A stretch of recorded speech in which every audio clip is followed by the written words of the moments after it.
recapping SEC Media Days for the Oklahoma Sooners with Big Cuz Marcus Dent right now on Rise and Shine College Football.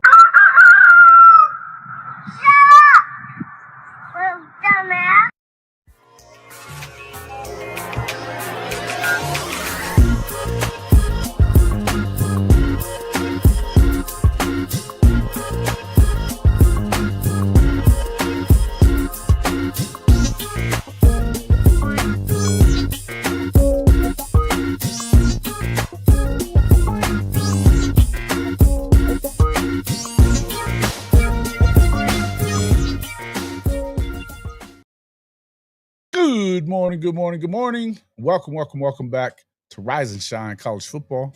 I'm your host, Jason Watkins, here with my special guest, Big Cuz Marcus Dent. And if you love college football, you know you're in the right place. So before you forget, smash that red subscriber button, like our videos, and don't forget to ring the bell so you don't miss one moment of Hall of Fame college football. What's up, Big Cuz? Man, what's happening with you, bro? Man, it's been a minute. Good to have you back on the show, brother. Oh man, that's all good, man. I've been busy with one-legged man in the ass kicking contest, bro. I feel you. It's never great to do that. Oh yeah, man. Yep. Hey, welcome into the show, everybody. Unc, what's up, man? Glad you liked it. That's good stuff. Crucifix out of Mars Jams. Good to see you guys in here. Make sure you wipe your feet before you come in.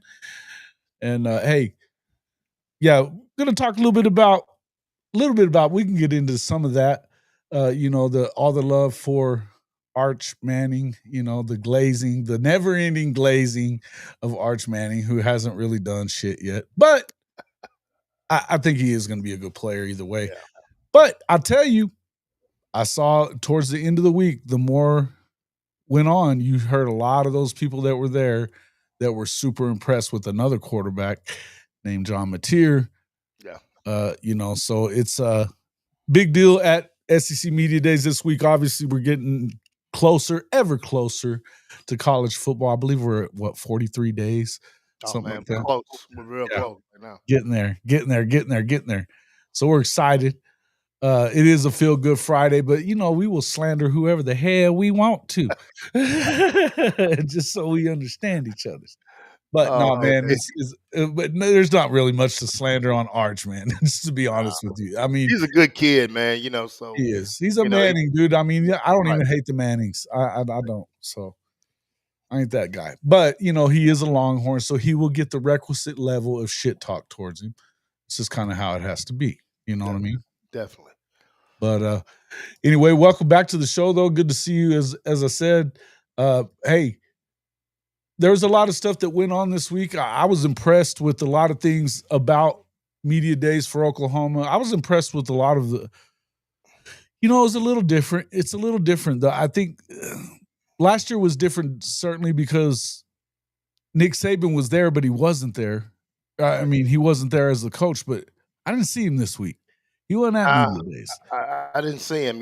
There's a lot of rumors going around that Nick really wants to get back into coaching, and it's come from some pretty prominent people in the sports world. So, man, his former quarterback brings it up. One of his former quarterbacks brings it up. So, man, you kind of think there's a little truth to it, but it would have to be a perfect situation for Nick Saban. I think a lot of the things that ran him out, some of the things right now are coming to forefront when now you have general managers. Now you're going to have the revenue sharing.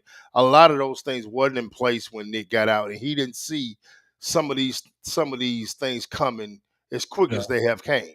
So, he kind of say, hey, look, it's my time. My era is gone, and, I'm going to bow out. But I think he sees a little bit of light because he has a great buddy. He's a football coach, right? Yeah, right. He's football coach. Football. They like to coach He's football. A football coach, and you got his buddy Belichick that's still doing it at the same age. And, he's kind of kicking back a little bit. I'm at home. I done did all the fishing. I done did all the vacation. I kind of want to get back on the football field. I think that's what he's going through right now. He's having withdrawals.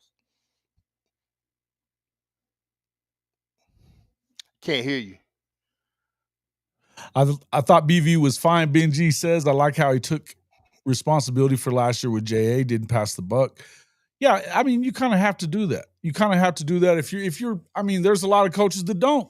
There's a lot Mhm. of coaches that don't do it, and, you know, I venture to say that there's some coaches that would not have been saying all the glowing things that Brent Venables said about Jackson Arnold. We're not gonna say them. So, I mean, I'm not gonna say them. No, I mean, it was the right thing for him to do, but I think that and that's where we're gonna start, though, is with Brent Venables. Um, look, I went on I went on with Coach I the other night on the Fan Addict Sports Network, right the same night, you know, because Mhm. you had South Carolina was on, or not South Carolina, but oh, I forget even. Anyway, he had a show talking about some of that stuff and talking about Alabama, talking about Oklahoma. We went on with them, and one of the things I think everybody kind of came away with listening to Venables throughout the day, from the dais even down to Radio Row, and it was the first thing they asked me, and it's the first thing I felt was I felt like this was last year. It almost seemed like BV was trying to talk himself into they were going to be really good, Mhm. right? And trying to talk everybody from the SEC into we're running towards the SEC, not away from it. I mean, I think that was the message there. Mhm. This year, the message was, yeah, we had some issues. We were trash on offense. We, you know, and he did own it all, Mhm. but I He felt like did. he had an air of confidence of saying, "Wait till you see what we got this year." It Well, he it just did. felt like he was the confidence kind of exuded from him. Yeah. I mean, number one, like you said, owning up to what happened last year is it was a was big. I think Jackson Arnold even did a great job of, taking his part, saying, "Hey, I wasn't very good." Yeah, yeah. Barring injuries and everything else that we had happen last year, I think both parties handled it very well, very professional. I Yeah, the think only could time have I been saw done a anything whole from lot better. Jackson that was a little shaky, Jackson was talking a little Yeah. smack on 3, and there's a couple Well, of calls that I'm off. just saw what I saw on the media day with him when he was asked. I didn't see the deal on three, but I do know this. I know this from just from being within the program and where we are right now. We have a different confidence that we had last year. We have a Yeah, quarterback that you really feel good about. We knew last year, you know, we know Jackson was being pushed last year by Hawkins. We know that. yeah, Right now, it's John Mateer's show, and sure everybody is. knows it's John Mateer's show. His confidence This is that year he 3 has, this is year 3 with Arbuckle for John year McKee. 3 in a system that has proven to be pretty damn good. So with the pieces that we have around us, and everybody, even my business partner that is a diehard Ole Miss guy, he was talking mad shit last year about, Oklahoma just not ready for the SEC. This year, he has a totally different tone. You met Dave, and Dave was Yeah, like, yeah, I'm Dave's a good looking at the pieces that Oklahoma has went out and got plus one with that defense. You don't have Stutzman, you don't have Bowman, but you do have talent to replace them. You don't have the leadership, and that's got to come. But if you still look at the overall, man, we got the bulk of that defense back. So that's one thing that he's looking at as a guy who's an Ole Miss guy, and he's like he even picked Ole Miss to lose to Oklahoma in one. Oklahoma. And that's Yeah, and far from where well, I he mean, I was think last most year. people in their right mind should be picking that, but a lot of people aren't. Yeah, he's like, Ole Miss is they got a great quarterback, a young, good quarterback, but Oh, man, I like him a lot. yeah, Man, but oh, we all know that that's going to take a toll on him in the SEC. That was one game, no pressure. You're not the starter. Go in and do. And Jackson did the same thing when he came in for Dillon. He moved the ball right down the field. So they know they're going to have some bumps and bruises with Simpson over there. His name is that his name? I can't think his name. What's the kid name? oh, with mater whoa. Uh, Oh, the no, no, kid no, at Ole no. Miss. Oh, no, yeah, Not Simpson. I it's, can't think of his name right now. It just you know, it just, they just it car just slipped me. But yet and still, that kid is great. I saw what he did no, against no, Georgia. I like him, man. Yeah, I saw You what he just did made against me Georgia. believe He's he'll going to get be through good. it. Yeah. Right. So, He's like I said, deserving. we have we have some pieces that we have put together. It's still yet to be seen, Jason. It's still yet to be seen. But Yeah. you have a whole lot more confidence right now than you had last year at any Yeah, point in Austin time. Simmons is who we're talking about, man. I can't believe I forgot his Simmons, name yeah, there yeah, for a yeah, second. yeah. That's Yeah. him. That's him. Yeah. So, but I knew it was. That kid is going to be good. He's going to be good. Man. He's got the body. He's got the arm strength, and man, the IQ is what really. I mean, I think he came to school with like already a sophomore. Just let you know what kind of brain he has. I mean, he has a football IQ is off the chart, but yet and still he's gonna have to face these SEC defenses, and it's gonna take a while. It's gonna take some adjustments. Yeah, this in the second half of games, it don't matter when he did it. He was still one of the leaders in rushing the quarterback, period. And don't get started on that kind of stuff on comparison. I'm gonna tell you now, I don't necessarily have him above Colin Simmons, but this dude has played his way into they're talking about him as an early round guy. And you know, something that David Pollock was saying the other day about him. He was like, "I love dudes like that that got leverage because they're a little shorter." People Yeah. talk about length and all that. He goes, "I loved it being smaller and being able to get underneath Look at and get Nico. leverage." Yeah, You know. yeah. And in the end, I mean, it the second half of games is the most important part, anyways, Oh especially a yeah. close game. Yeah. You want to be So a you it is need what that it is. game changer late. You need that game changer late. Damn right. And here's the other thing. I think that this defensive line has come together to the point that and that's where I felt like with Coach Venables, you could tell he's exuding that confidence right now. It's he knows that he's calling the defense. The one thing I'd say about like R. Mason and Robert Spears-Jennings, and I was impressed with Robert Spears-Jennings, completely impressed with him. Oh yeah. He Um, look. He look real. Yeah, man. Smart kid, sharp kid, and he was just I mean, he didn't say anything stupid.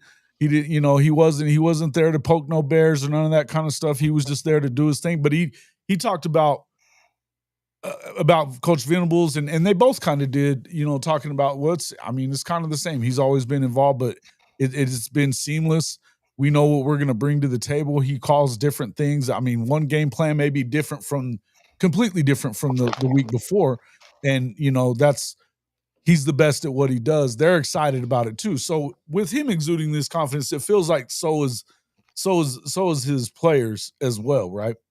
correct. I mean, what I saw.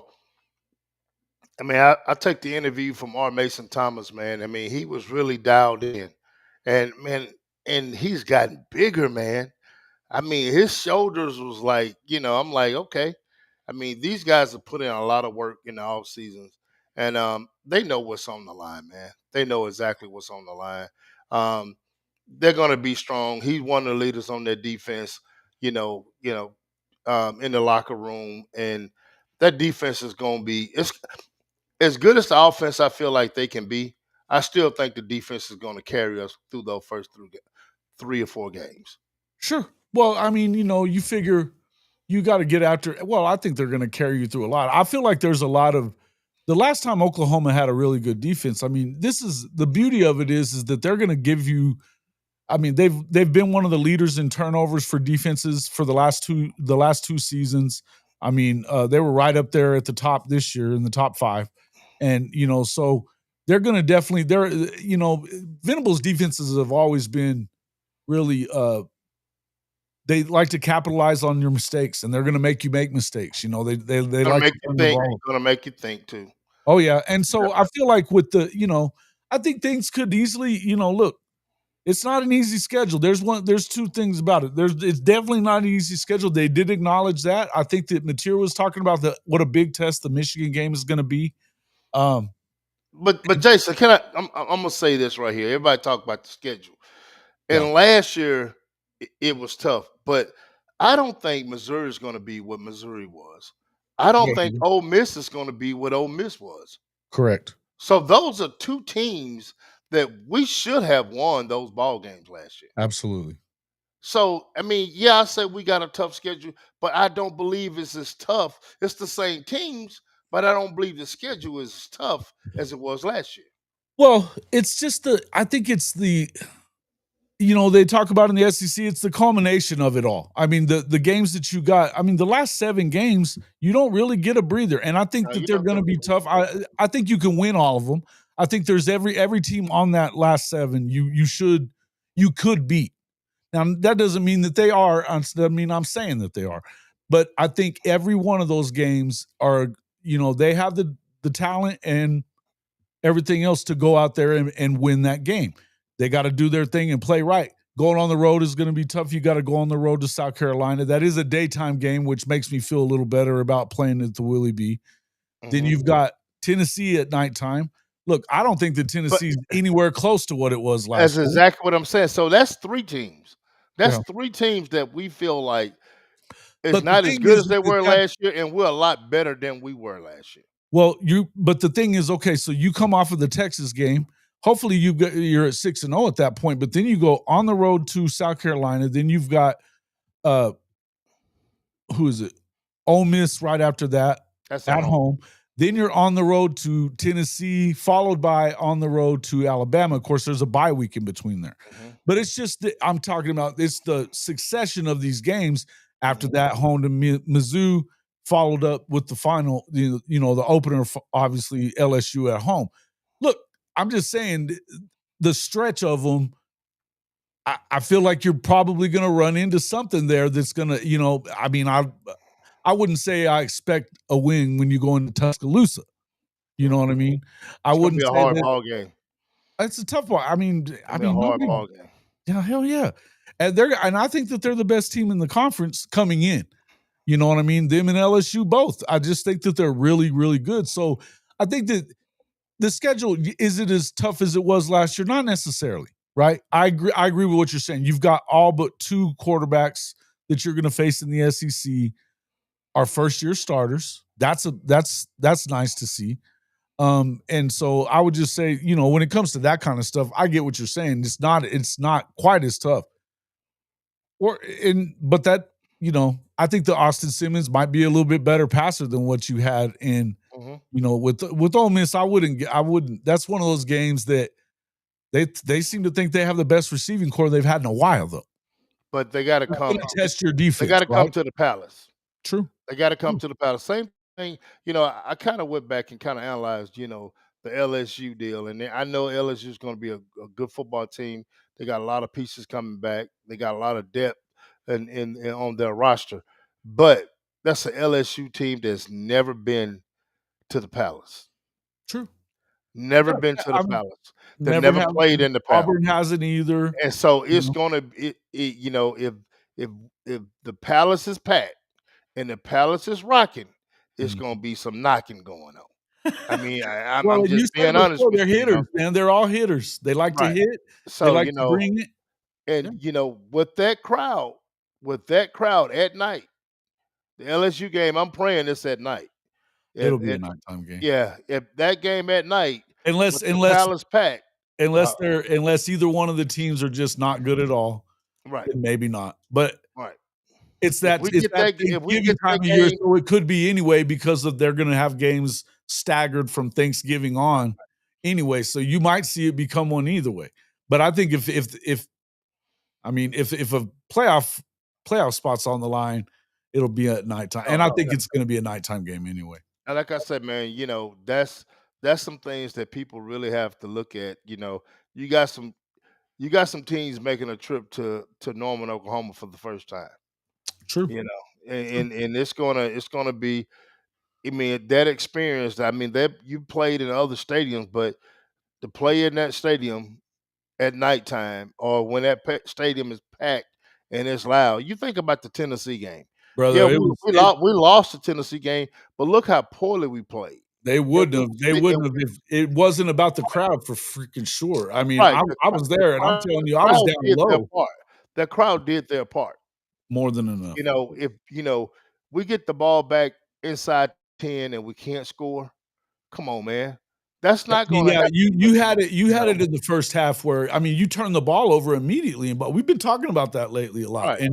And that's what I was saying. When it comes to Jackson, I think do I somebody asked a second ago, is he guaranteed the starter? Or did he win the job or is it handed to him? I think he won the job. He was at media day. Come on now. Well, I think that they want to play him no matter what because they don't want to have to play a true freshman in Right. a season that they feel like they got to win. Yeah. I think Deuce might be better.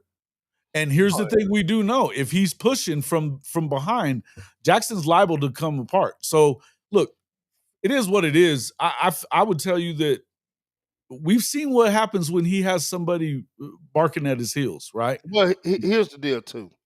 I'm gonna say this, and RJ Young made a fair assessment Yep. of when he was talking about Jackson. When you got a offensive minded coach who is a quarterback guy, his temperament with that kid is going to be a little bit different. And I don't, BB is hyper. He's going he's that's him. That's who he is. You can't take that. That's in his DNA. You Yep. see what I'm saying? But when you got a quarterback guy and you got an offensive coordinator, the way he approaches him during in game might be a little bit different. Not saying BB did anything wrong because your coaching style is your coaching style. Yeah. He might be able to control some things, and I think Jackson feels a little bit more comfortable with that than he has. You coming off the field and man, what the hell are you doing? You know, Yeah. um, Well, I some don't of know. that type We'll of see. thing. I got to You know, see it first. no, Myself, no, I'm not I'm seeing not saying somebody it's going being to promoted. happen, but Now I he's got understand the weapons. theory. I He's got understand the theory. weapons. One thing I'll say is it was Oh, definitely he got a like hell of a BB weapon. said, like A hell of a Venables said, weapon. it was a bad situation for Bad the whole way situation. around. Right. You had injuries on the O-line, and Rob 077 was talking about that's the questions that are left. I don't think it's as big a question. We're going to talk about that in a few minutes. What I wanted to go back to what Stan J. Ross said. Got to look at the opponent's schedule as well. Bama has to play LSU before Oklahoma. So, see, these are good situations. This is why I feel like they're going to beat Texas. Texas in the swamp the week before, and Oklahoma's at home against Kent State. I That's think that's Texas a lose in the swamp. I think that I either do. way, even I if do. they find a way to win, I think they're going to be 3-2 at that point probably. But if they find a way to win, that's a tough. You're gonna have it's the back to back. It's the crucial back to back games, and the Alabama game. If you look at that schedule, it actually it works out pretty good for Oklahoma too because like last year, Oklahoma has a bye coming into Bama. Bama does not have a bye coming into that game. In fact, they play LSU the week before. Mm. So I didn't even though take that it's into accountability. yeah, man. I mean, that's actually wait a minute. No. Yeah. No, yeah, they got LSU the week before and Oklahoma's on a bye week. Mm. So That give us a little that's bit big. more leverage. But that being said, you're gonna go into Bryant Denny and it's gonna be a night game. It's their homecoming game and all that stuff. I mean, 2 weeks to prepare. 2 weeks to Oklahoma's prepare. got 2 weeks to prepare. That's gonna be, That's big for but us. I'm telling you, talking to all the Alabama creators that I've been talking to, they're all saying ass whippings are on the way. Belt to ass is what I keep hearing.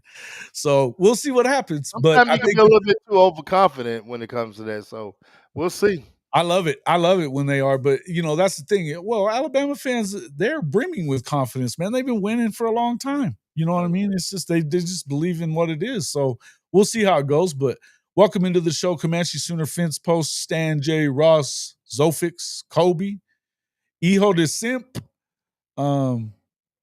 Kimberly K, Unk. Good to see you, Unk. Ben G, obviously, Bishop Frank, Ryman Lemon, good to see my man. Rob 077, Kobe. Good to see you guys, man. OU35, Auburn 17. Let's see. I think Florida plays Miami the week before the Texas game. That's not an easy game for them either. Okay. No, it's not. Listen, but you got again going into the swamp's a different deal, man. It's they don't lose there very often. They just don't lose there very often. Even if you do win, I just think it's a good situation for Oklahoma the next week. And by the way, again, Oklahoma hasn't lost to Texas twice in a row in 25 years. So got a lot of stuff. The icy whites, they're wearing the icy whites this year. They haven't lost in the icy whites in a long time. When it comes to that game either. Hey man, I'm looking for all of it. I'm looking for all of it because everything that you hear from the national media is how Texas is reloading and going back to it. Except for a couple that I saw this week. There is a lot of expectations that But are coming. I hear the reloading thing, and I remember back when Alabama just reloaded and reloaded. But if you even look at some of those Alabama teams that reloaded, it took them, man, maybe game 5 before that thing really got rolling because you can have the talent, but you still got to have the experience. Mhm. You understand what I'm saying? And when you play games early, and these teams have that experience and you have talent, you know, you could stumble a little bit. So everybody's talking about how much talent, and yes, Texas do have talent. We all know that. Sure, sure, But sure, sure. you got to understand these guys haven't played as well. So that's a learning curve comes with that. I don't care But who you. that's the crazy thing is nobody's really there's a lot of people that just flat out aren't acknowledging it. Mhm. Yeah, definitely understand that. You got Yeah. your Andy Staples and all them guys that a lot of the media heads that are national guys that cover it. Even Pate's got them picked, I think, second in the country. Yeah. I mean, it's just they just love what they're doing there. And I listen, I get it. Sark has definitely done a good job the last few years. I would tell you that they've missed opportunities that they probably should have won it both of the last 2 years. Mhm. I think Ohio State was the best team, but they had their opportunities to win that game, didn't do it the year before. 2 years before straight, they lost to Washington, and they should have won probably both of those games. But when you talk about I man. feel like this is an 8-4 year because it's a rebound. Yeah. It's just that kind of year that kind of sends them to that next level. But I that said one, 9-3. I said 9-3 with them. I really I looked at the okay, schedule, and I'm not saying Manning is going to be who he is. He's going to make, but he hasn't played a whole season. I know he sit on the sideline. That's not the same no, as and when being he out got there in against day Georgia, in he and day didn't out. look good.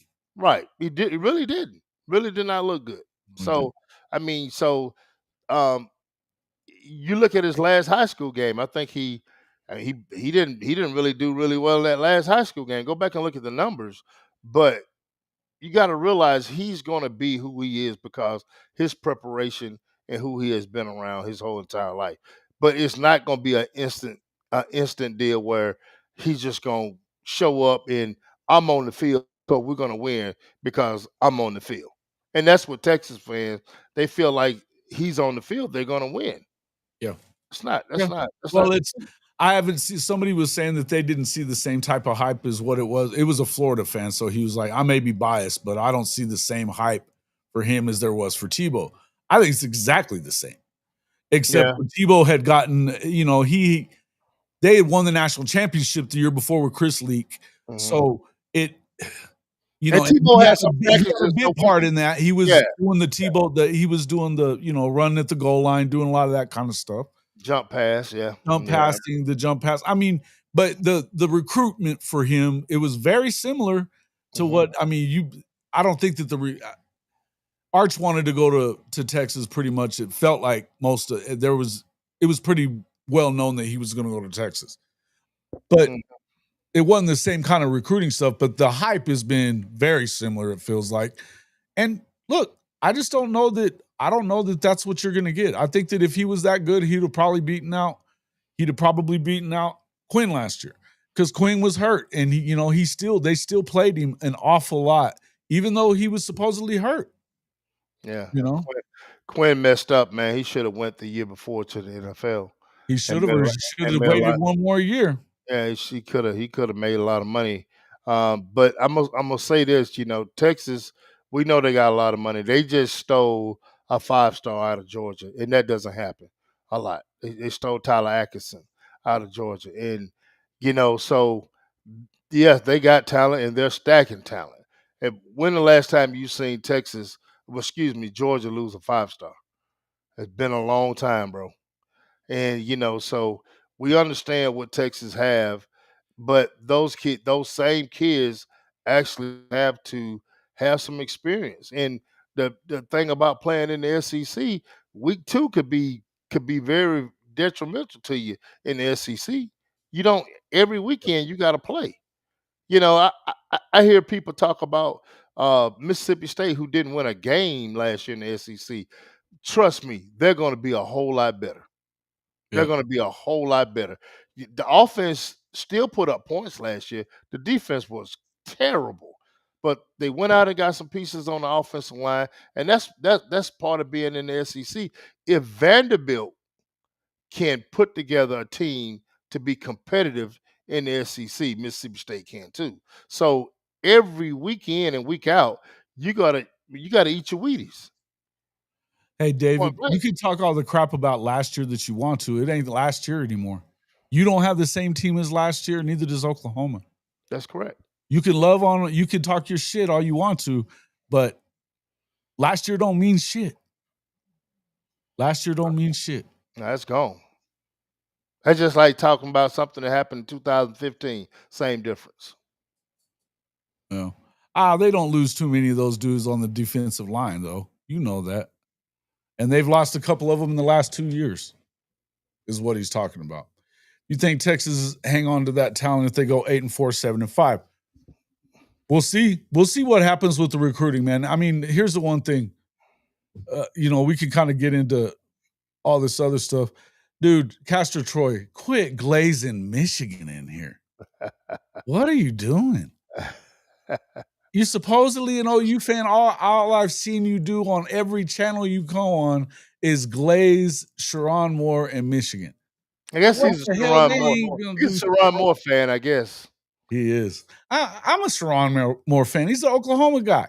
You know Right. what I mean? You gotta love him. But Definitely. not week 2. Not week 2. Sheesh. Yeah, man. It's crazy just to see how everything is lining up when it comes to the SEC, man. Mhm. Everybody's getting better. And now you have the revenue sharing. Everybody's going to get better. There's going to be some things that people are going to have Probably to, I they're going think to that have to, Texas's they're going to have to schedule overall pony isn't up. as tough. Texas's schedule overall isn't as tough. No, it's But not. It's but not. here's the thing, here's what I would say though. Their road games are ridiculous too. Yeah, it's They've going to be got hard they've to got a win those road game games. at Georgia. They've got the road game in the Swamp. They've got to go on the road and play Ohio State. Those These are are my these those are are the 3 losses that I'm looking at for sure, and they could win one of those games. but then Oklahoma though. And If they win Oklahoma one, I've been picking them to beat Georgia. I don't know that I believe it, but because they haven't done it yet. But at we'll see. home, I'm telling you that it's uh, just like I said to that David guy. It's a different year, man. It is a different year, and Texas hadn't. I think they beat Ohio State. I think they could. I think they could. I I think think it's they beat gonna. Ohio Here's State the because thing. they're breaking in a new OC, new DC, new players. Not saying they're Yeah, not but gonna be really good later on down the line, but getting them mm, early like that, I believe Texas I'm can hearing a get 'em. lot of good stuff about Julian saying, but Yeah. Um, and I mean, they've got, I think they have the 2 best football players back in Mhm. Jeremiah Smith and Mm, Caleb Downs. They mhm, got yeah, them back. So it's at home. That's a tough place to go play. I mean, would it surprise me a lot if they lost? No. yeah. I'm Yeah, picking Texas in that game. I hate to say it, but I am, just for the simple fact that Ohio State lost so much. They yeah. I lost a don't think lot. they lost any more than Texas lost, and everybody's still giving all that love. So Well, I but get it. I they get it. lost I the get it. offense and defensive coordinator. That's that Yeah, you gotta but bring in a whole they new replaced system. them with guys that were already on the staff. And when it comes to the offense, I'll just say this about the offense.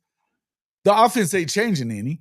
And Ryan Day's been with Chip Kelly for a long time. Now, I think that Chip Kelly was a big ad for him. Oh, yeah, I I think he think he was. was. I think he was. And I do think that it could, but I feel like that they I think should you be still good to have a drop go. off though. You have a drop off without There's Kelly. gonna be some. There's gonna be some. You're gonna have some. But I still think that they're the best team in the Big Ten. Oh yeah, definitely. I do. So I think they're the best team in the Big Ten.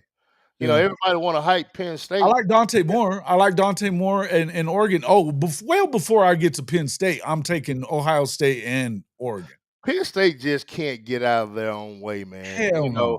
They're going to win 8 ball games every year, possibly 9, and he'll be there, and but they cannot get past. They can't get over the hump, bro. They're Yeah. just one of those teams. And the games they won in the playoff, they should have won. Come on, Yeah. look who they was playing. You know, Texas is on the road the whole month of October, Jack Burton says. And by the way, yeah, Georgia hasn't lost a game in like 5 years at home. between the So, I hedges, mean, baby. hey, man, I mean, look, I think that this is the year that Georgia falls off a little bit. I could be wrong about that, but I mean, this is just it's the way I feel about it at the moment. I Now, feel like they're and gonna. I think Gunnar I feel Stockton, like I think until we see something from Gunnar Stockton that we haven't seen, and they just haven't been that good on offense, really. I mean, you I gotta think hope that Gunner everything Stockton comes is gonna together. be good, man. I think he's gonna be good. I Who's do. that? Gunner? I Oh, yes, I think he's gonna be good. I I think he dynamic big plays. I think he's a big play guy. I don't think he's yeah, maybe. the can dunk. I don't. I just that's not his game. That's not his Mhm, game. Um, mhm, just watching him on film, man, and just watching what he could do. I I mean, he's gonna be good. He's gonna make some mistakes because he takes a lot of chances. yeah, But yet and still, one thing I know about playing for Georgia and Kirby Smart, his offensive coordinators has pretty much always been in a box because he doesn't like a whole lot of bells and whistles, yeah. that type of deal. That just he's never have No. being a defensive guy. He kind of remind me of Saban, Well, and but I he's think I think they're gonna have to make that jump like Saban did. Saban finally said, you know what, I think that I they need did, some though. guys. I don't think that there's like the early Alabama teams Well, really. no, they're not. But They're still compared to dynamic, other but they teams, haven't been able to run compared the ball has been their biggest problem. well, yeah. I mean, they had running backs get they have more running backs get hurt than anything I ever seen in my life. Mhm, But I think they need to focus a little bit more on that offense than they do that defense. I mean, because right. Kirby Smart and the defense, they're going to be who they are. But look at this year. This is the first time in their recruiting class that they just got two. They just went after some big time offensive guys, man. And I mean, so I think he understands his offense needs to get a lot better because a better offense, he'd be playing. I mean, they probably would have beat Ohio State. So it is what it is, man. I What think is the fall what is falling back is what do you consider fall off? I don't know, 9-3, not making if they did make the playoff, that would certainly be one, but 9-3 is a fall off for them, talking about for Texas, for Georgia. for Georgia, yeah, yeah, that's a fall off. 9-3 is falling back. What they went 10-2 last year. 10-2, that was a step back for them. Well, I mean, the thing about it is, people, you're not going to stay on top forever. The way the college football landscape is set up right now, you're not going to stay there always. It's not Benji going to told me happen. he said 5-7. You're not going to stay there always. It's just not going to happen. Who went So, 11-3 was that fall off? Yeah. Yeah, because eh, and you won the SEC. I'm just saying it's a step back. And if you don't make it to the SEC championship game and you go 9-3, that's certainly a step back. yeah. Relax there. We ain't talking shit. I'm just saying. Now I we're talking facts when it yeah, comes listen. down to it. Yeah. You know. I mean, I'm not even hating on them. I got to see what we talked about it when you were on the show with me the other day. We were talking about it. We got to see what is Gunnar Stockton going to be. Because I don't think he's as good as Carson Beck. I don't think Carson Beck is as bad as everybody acted like he was last year either. They had a lot of guys dropping footballs and they didn't have a running game, Mm, So, yeah. I mean, when you're replacing a quarterback, things happen. I mean, Georgia is known for having some really good running backs and being able to pound the rock, man. And they just Sure. haven't been able to do it, the way that they normally have done it in the past. Yeah. Yeah, listen, I mean, we'll see. I think that they've added some serious talent at the receiver position. I think that, you know, I'm not telling you that I think that they're going to be the worst team in the SEC. I think that they might miss the SEC championship game, and that would be a step back, is all I was saying. So they did win the SEC. Yes, I don't think they win the SEC this year. So, and if they don't win the SEC this year, it's a step back. Well, I heard a couple guys talking. I forgot what podcast it was on, but it might have been talking. I can't remember who they were talking to, but they was like, "Hey, look, what if we went back to a East and a West in the SEC?" Mm, You know, that was something that was actually thrown out there, and it wasn't shot down. It's not something that's okay. Yes, now we ain't doing it anymore. It wasn't shot down, Well, I think if they're not gonna go to the 9-game schedule, they might have to in order to preserve some of these rivalries. and that's what they was talking about. They was talking about the rivalries, and if you don't go to a 9 game, can you go back to East and West? Which I would love to go back to the East and West. I really do. I think that would. I think it would benefit. Um, it would benefit OU. I believe definitely. Yeah. Yeah, no doubt, no doubt. Which Shout you it. had a running game versus Texas. Yeah, I know they did, but that's one of the few times. One of the few times. Yeah, I mean, like I said, Georgia's going to be a team that's going to be Georgia because they got resources. And the state of Georgia has athletes, man. Come on, they got athletes at the yin yang, man, and they spend a lot of money on football in Georgia, just like they do in Texas. Of You course. know, so those things uh that Georgia's having to Georgia's feeling the effect of NIL and having to compete with the rest of the world or rest of the country. Because like I just said before, you don't lose a 5-star linebacker out of your state to Texas 4 years ago before this NIL deal. Yeah, You don't lose that kid. yeah. And now they're losing those type kids. No, So and that's the thing. Yeah, you've heard that he puts a wall up around Georgia, and nobody comes in and gets his guys out of there. And they have been Texas has been taking them. So right. and when you're taking guys for the defensive line, I think their defensive line is definitely going to be good in the Yeah. years to come for sure because they, Justice and Well, then the people they have they got a coming kid in in this high year. school. I don't know if he's made. You might know, Jason. You might be able to pull it up. Deuce Gerald's a kid. I've been knowing Deuce and his dad for a long time. Yeah, yeah, Deuce yeah. is another kid. I don't. I think he's supposed to be making a decision here, but Georgia is. I think they're behind in that recruiting battle. Mhm. I mean, so man, it's Kirby has a lot to deal with right now. Yeah. So the Cowboy says he's got OU or LSU versus Georgia or Bama for the SEC title. I Um, got Florida, man. I'm going dark horse with Florida. Woo, dark horsing. Okay. Yeah. So OU and Texas, we're each other's biggest rivals, but do we ever think there's only 2 natties in 25 years between the two of us? Yeah. Yeah. It's all anybody thinks about that they're not winning the natty.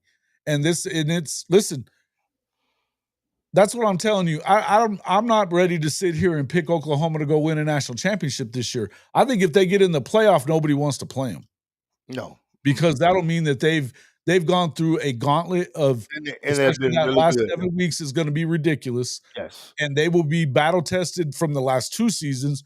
And you got a quarterback that situation where you got a quarterback who is not afraid of a damn thing. That's the next thing I kind of wanted to talk about. Plus this defense. Let me ask you this, Jason. You're not If going to want to play Oklahoma in a playoff setting, Jason, guaranteed. let me ask you this. If Oklahoma win 9 ball games next year and Mateer is top 5 Heisman. Oh yeah, Hold up. You he would got have. you have everybody coming. You lose Sexton, you lose the other right tackle, but you got a lot of young guys coming in to play behind them. You Including have a lot, Isaiah. Yeah. yeah. You have a lot of guys coming in. So, do you think Oklahoma will be able to keep Mateer and say, let's make a run at the Natty? Do you if 9 wins? If we win 9 and we make the playoffs, Yeah. or we get in the playoffs, and And and he it's has because I don't know. I mean, we haven't seen him put any 3-loss teams in it yet. right. That I doesn't think mean that's they coming won't. this year. I think that's coming this year. I really Maybe, do. I maybe. really do. It depends. I think it depends on how it plays out throughout the rest of the country in them conferences. And once again, you're going to probably see a Big Ten that again they are definitely protecting their big dogs against going against each other.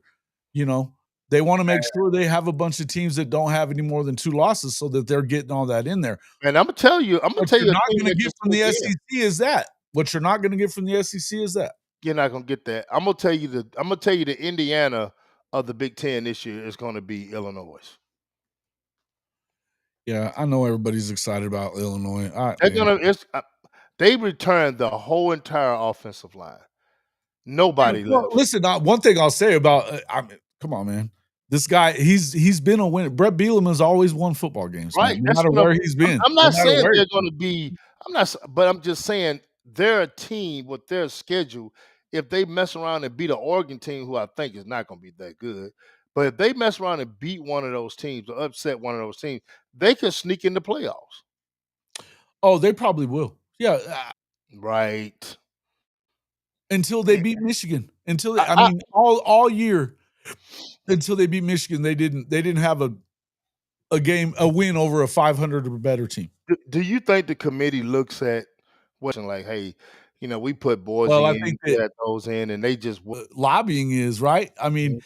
you heard what's the first thing that Greg Sankey said to start the damn week?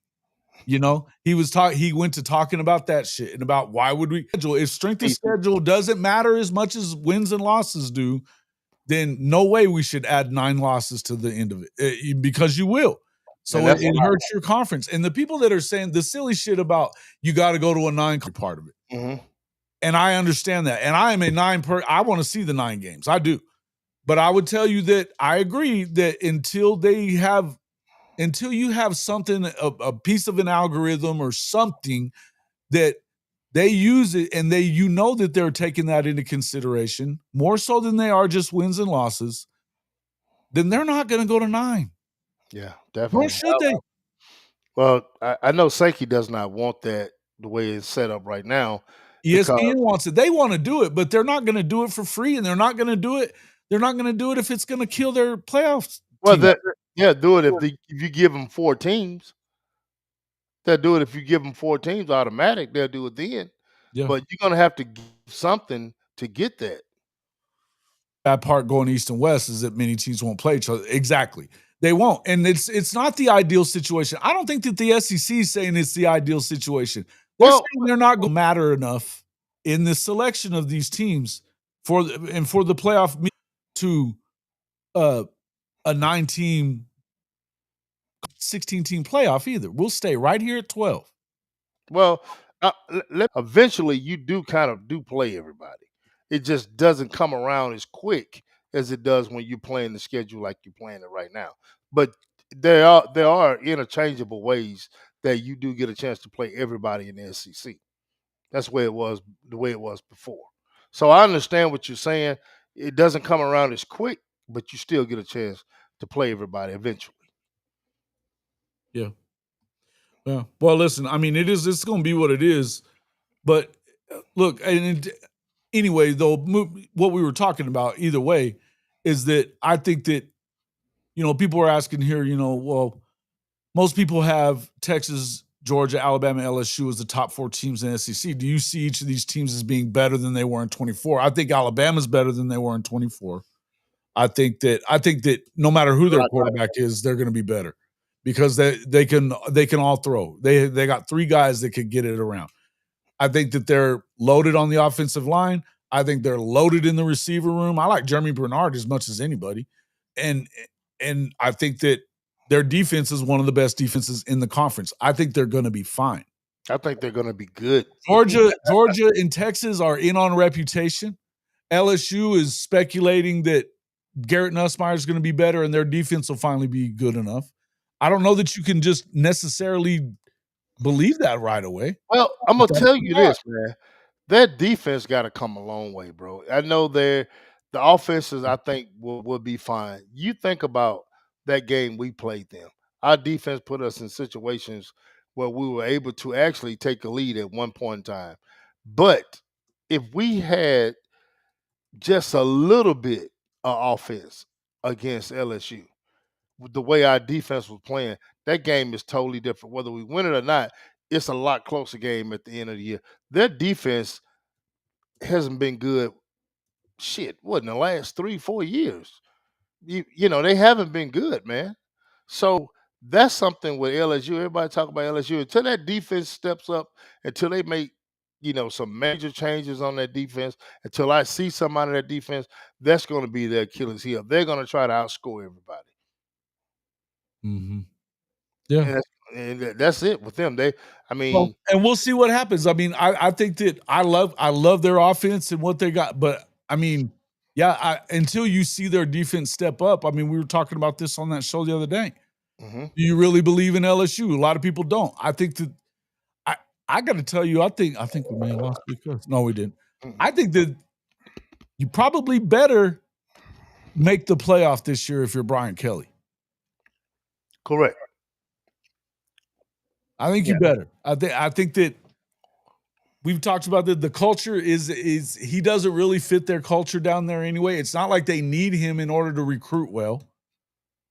Ho. Stop right there. If they get rid of Brian Kelly, who could come back to LSU? Who left LSU to go to the pros? Don't think that I ain't paying attention to that shit. You already know. I think that that's another one of them. Look, I think there's two teams. There's two possibilities. And they're both for coaches that we just love. I think that we've seen USC dump a coach, or the coach didn't even know it, and get in touch with the coach before. It's happened twice, actually. Tennessee, whenever they got Lane, and then they did it with Lincoln. Right. So don't think they won't trade up for Nick Saban at USC either. Also LSU. Absolutely LSU. They would run his ass out of town, and if he just acts like that. How you know the talks are not going on right now? I don't. That's what I just said. I don't know that. I don't know that. I think we'd have started something with that, bro. You need to clip it. I'm telling you, it wouldn't surprise me though. It wouldn't. And it wouldn't surprise me even with as much money as USC owes Lincoln. Look, go 7-5 again or 6-6 again. Go do that and see what happens. Especially the Big Ten isn't that damn good. It's top heavy. Yeah, it's very top heavy. But I'm telling you, I thought about this last night. Me and you had a conversation, a couple of days ago about it. And I said, where could he go? Where could he go and just, he knows the landscape. I think those two places are perfect, are the perfect scenario. I say more LSU than anywhere. Because he's played there, he's won a national championship there. It automatically. He didn't want to leave, except he almost didn't leave LSU for Miami, and then decided to do it, and regretted it immediately. I mean, now immediately Alabama worked out for him. Yes, yeah. And he brung that whole staff from LSU to Alabama. Those first 3 titles. Go look at the staff. All those guys was on the staff with him at LSU. Yeah.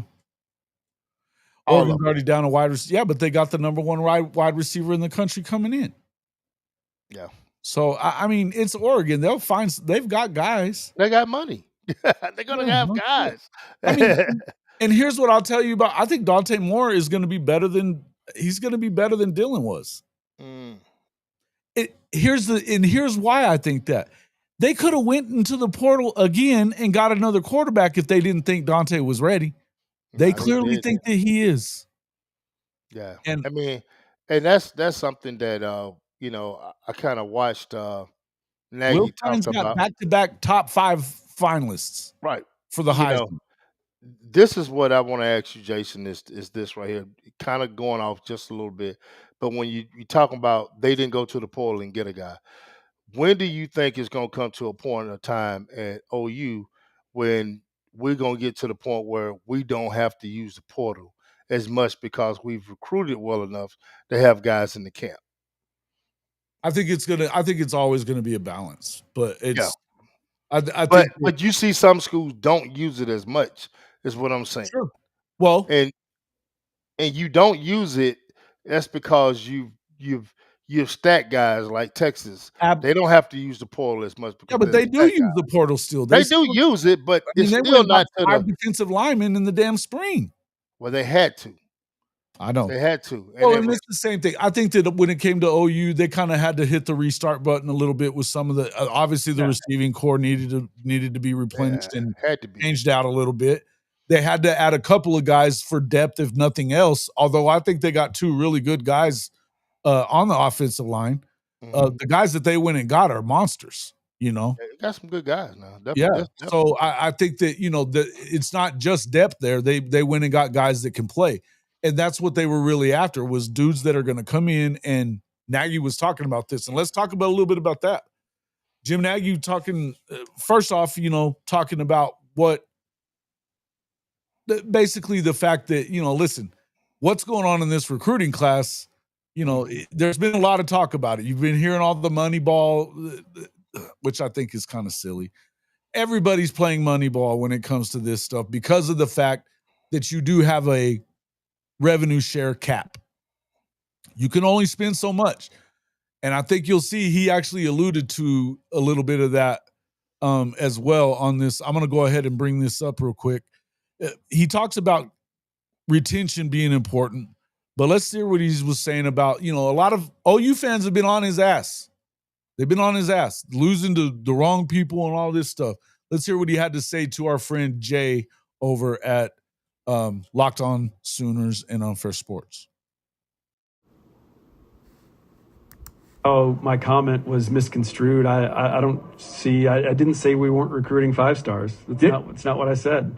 I said if we see a 5-star and a 3-star the same, we're going to go after the 3-star because he's going to be cheaper. And that's how is that a bad thing? I don't get it. No, and you're 100% right because here in the context of the conversation, I mean, you were really all talking about value.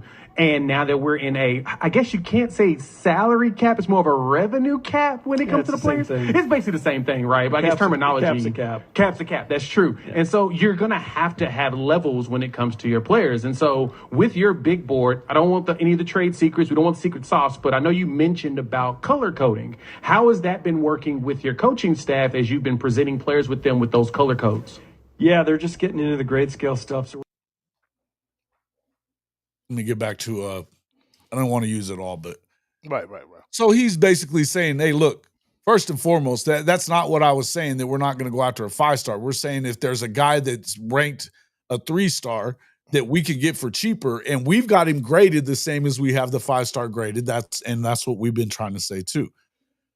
I think that you definitely have to look at that. And look, this is a thing where you're not really going to know whether or not it works for a couple of years, probably, until the guys that they use this on get on the field. Oh, this is something that, I understand exactly what he's talking about because I've been in that situation. When you are front loaded on money on guys that you don't know anything about, only out of high school, and then you have to sacrifice some of the guys that you already have in the locker room. That's the next thing that I wanted to pull up there. That's going to be something that you're going to lose some kids. Definitely, you're going to lose. And here's the thing: when we thought that they were about to lose Stoney, that was not going to be a good loss because you wouldn't have just lost Stoney. By the way, you were going to lose a lot of guys off of that defense because of it. Yeah, they were behind their guy, and that's the thing that when I first had to deal with him, didn't understand a lot of things that were going on. A lot of things are a lot clearer now when it comes to the financial part of it and what they're having to do and what they're having to go through. But I see what he's talking about. If you got in these on 3 and all these different people, they're holding these schools hostage because let's just say you got a guy that's not that good. Now, Jason, anytime you got money involved, that the underworld is going to come into play. So I'm a writer or I'm a guy at On 3 or 24/7, and I got a guy. Hey man, look, I need this guy to be a 5-star. And I can slide. You got some guys that make those decisions. You slide him some bucks, and he stays a 5-star. Well, I mean, come on. Look, I'm being honest with you. You just saw it. You just saw. Hey, look. Yeah. The Felix Ojo kid just dropped 50 damn places out of 5-star status. Right. And when you do that, you're controlling those kids' money and their future. We talked about that on my show a couple times. So I understand what Nagy's trying to do. He's trying to take the power back from the writers. Is what he's trying to do. And I understand that and I get it. I understand exactly what he's talking about. And Yeah. that needs to happen not only at Oklahoma, it needs to happen at Texas, it needs to happen at all these different other places. But you got these coaches that got, stuff in their contract. If they have a top 10 class, then they get X amount of dollars and all that kind of stuff. Sure. That has to No, we stop. talked about that a bunch of times. And look, I talked about it in the column that I wrote a couple of weeks ago. I sent it to you, where eventually, if Oklahoma's winning this year, all of a sudden their recruiting class will get better. Anyways, Mhm. just by view of the fact that they're recruiting, because they're not making a bunch of. It's not a big change. Boganowski was saying that last week and the week before that. What, he's doing the same shit he was doing before. Mhm. It's true. The coaching staff they were going by their own, but I heard a couple of different things. Let me throw at it what Nagy had to say about that, about the retention stuff. I think what the recruiting gets a lot of the spotlight, but I think what the fans don't pay a lot of attention to is player retention, man. I think that's a big part of it. We've got a lot of players right now that are good players on this OU roster that have years left, and the worst thing that can happen is we lose players because we're paying too much on high school players. So there's a balance. So, again, some of these schools that, are going out there and have, 30-some dudes in a class and, all these how are you paying all those guys, man? Because I know what the pay scale is. Like, fans aren't fortunate enough to be privy to what's being spent on some of these guys. I'm curious to see how some of these schools make that work. But our job is to build a roster. And again, the guys I care most about are the guys in that locker room right now. So yeah, and he went on to say if they perform on the field, we want to take care of them. Mhm. So look, and I think that's super. Listen, you think about the last two national champions. That's exactly what they did. That's exactly what Michigan did. Was they put all that money into retaining the guys that could have went to the draft the year before. Mhm. They won the Natty. Same thing that really, aside from Quinshon Judkins, obviously they brought in Will Howard, but and of course, Caleb Downs as well. But we're talking about who wouldn't go get those guys if you had an opportunity to do so? I get it. And you're Ohio State, you can, right? But the biggest part of why they won was because of the guys that they had to come back. Mhm. Offensive line, defensive line, guys in there, their defense was legit. Their defense was damn good. So look, that you have to retain who you have. And I think you're always going to have to build your depth and build the core of your football team through high school recruiting. I think everybody knows that. With the point he's trying to make, and I think that this is a good point. We talked about this a lot, that you said it. Isaiah was part of the 24 class. That's the best class that Oklahoma's had. And it doesn't get credit for it. It doesn't get credit for it because of the year before when they were top 5. They were, listen, I'll tell you, 3-star cornerback, freshman All-American, and Jaden Jackson being in the 200s or whatever. Those guys are both completely underrated. Definitely. That right there tells you that the class was underrated. But the point is, the talent is there. If you go out of there and you win 9 and 10 games this year and you're in the playoff, now all of a sudden they're going to look at the guys that you've already been recruiting and the guys that you recruit from here on out, and you're going to get that bump that you talked about, that Saban. Oh yeah, the Saban bump. You're gonna get that bump. It's like this when it comes to these recruiting classes.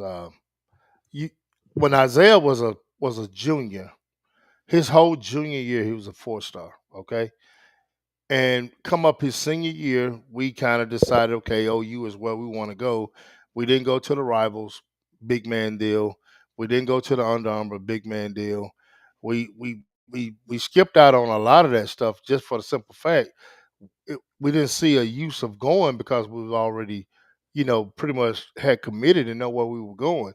Sure. Well, he ended up dropping, and I asked one of the guys that does the ranking, he said, well, we hadn't seen him this year. And they feel like, well, if you're not going out there competing, then you got to go and compete for your ranking. And that shouldn't be the case. It's the same way with Caleb Cunningham, the 5-star receiver that we talked about on my show and on yours, because he had something else to do besides going to, Or play to for a a state camp or championship in playing in a, a, basketball. a bowl game. Yeah, playing in that the All-Star game, he got penalized for it. And that's something that Nagy and people like that understand, and they're gonna jump on those kids Well, here's what because Nagy had to say later on, and I didn't get the recording of this part, but he flat out said, "We don't look at them at all." In fact, the scouting department it's a mandate. Don't look at it. I don't want you to. They want clean evaluations. I mean, here's the deal. I understand the clean evaluation, but if you sitting in Norman, Oklahoma, it's no way for you to know who's in New York that's doing what. You're gonna look at the recruiting, what they say is the top 10. And then you go do your own evaluations. You don't care about it, but you have to have some kind of highway of information of the kids that's out there. Well, I'm telling you what he said, and it was Yeah, and I he said understand the that too, same and, thing and that I what get they it. would say about in as a NFL scouts are the same way. They're not paying attention to what Mel Kiper's saying or No, some of shit, these other. They don't care about it. They no, want to no. do a clean evaluation of their own. They want them looking at the film. Now the film is going to get there to them and all that. I agree with that. Nagy himself probably is going to see some of that, Mm-hmm. right? Obviously, he is. Otherwise, you wouldn't know where the value is. Who is a 3-star that you could get that's more like a 5-star in That's Europe? exactly that's what I'm saying. That's Absolutely. So exactly I what I'm get that saying. part, but he was saying, he literally said, I forget what show it was on, or who was doing the interview, but he said, no, we're not looking at the shit at all. And in fact, our guys are not going to. And Well, we he we said want them to get a something. clean evaluation. And that way that we go by, and it's nothing against the Well, recruiting Jason, services. did you check out what he said that's different that I know from when Isaiah was coming through? You know, they're looking at length, they're looking at size, they're looking at a lot of different things that I guess the staff wasn't completely looking at. I guess they were, but now they're putting a lot of emphasis on length. I know when we came to visit OU, they didn't do the things that they did like at some places. Like they measure your hand size, your ankles, your wingspan. I don't care if you went 15 times, they measured you every time. Every time we went to Ole Miss, we was measured. Every time we went to Alabama, we was Of measured. course. Every time we went to Auburn, we was measured. So Right. I mean, so that's some I can see some different things that he's doing that I like. I'm like, okay, cool. I like this. Well, I because they're mean, making sure the kids have the measurables, number one. well, and he said that another thing that I thought that was, it definitely perked my ears up a little bit about it when he said it, was that he felt like he had a blind spot with high school kids. And Mhm. that's why among his scouting staff is a bunch of dudes that are they know high school kids and where they're going to be in their first year of college too. Whenever they come into a program like Oklahoma, this is what they look like today. When they put on 15, 20 pounds, when they get there by fall, they're going to look like this, and this is what they're going to be. And he Yeah. was talking about the fact that some of the guys that he wouldn't have been able to see that, he's always looking at guys that were developed to a point, you know what I mean? The college kids. Yeah, I get it. But he was saying that he felt like that's a blind spot that he's working on, which is why he's definitely got some of these guys, that are they're more high school evaluators than they are college evaluators. Well, that's one thing I like about you. One thing I like about Coach B, if you just look back over his body of work, I mean, he's always transformed guys into, pretty good football players because he could look and see, okay, this kid is this, but 2 years from now he's gonna be something else. Isaiah came in at 288 pounds when he got to OU. I think the roster got him listed at 318 right now. Yep. And he actually was bigger than that. He lost some, but that's just a year and a half, bro. from 288 to 218 in a good solid number. So we're getting bigger. Our offensive line is getting bigger. We're looking like SEC type athletes. Because I mean you got to be big, fast, strong always in the SEC, and I Well, think and I we're think going there now. absolutely, and I think that look, they want what he has been saying is that we want to get guys that are NFL guys. That's the kind of program that Oklahoma is. That you want to go win an Natty, you got to go get guys that are NFL guys. hmm So there, that's NFL potential guys. That's exactly right. absolutely, absolutely. So the size, the speed, the twitch, all the bend, all that other kind of stuff that we know that you got to look at. Their football IQ, all these things, right? hmm Um, they're definitely going to recruit. You know, Dave's here says the conspiracy theories and recruiting services fascinate me. What do you mean by that? Explain what you're saying, because I think that it's not really there's not a conspiracy. I think to me, I'm not saying that those guys aren't really good. That's not what I'm saying. What hmm I'm telling you is that they miss on guys a lot that Oh yeah, aren't yeah. at those damn camps. And you know why? Because they're a for-profit business. That's why. Well, they don't only miss kids. They miss kids because some kids do not have the money to be seen. That's correct. So Or they're not at right. in playing in a league or in a program that traditionally gets a bunch of guys You take a kid that's into playing. college You take football. a kid that's playing at a 2A school, and his parents does not have the money to go to Rivals. Take him to Rivals, although Rivals is free, but they don't have the money to take him there. You got transportation, you got hotel, you got to eat.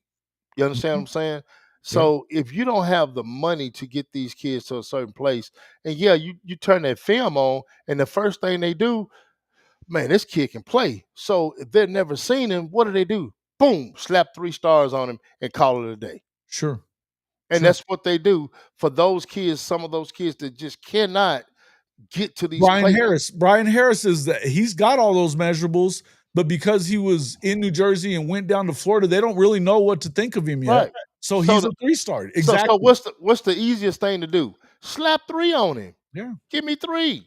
Yeah.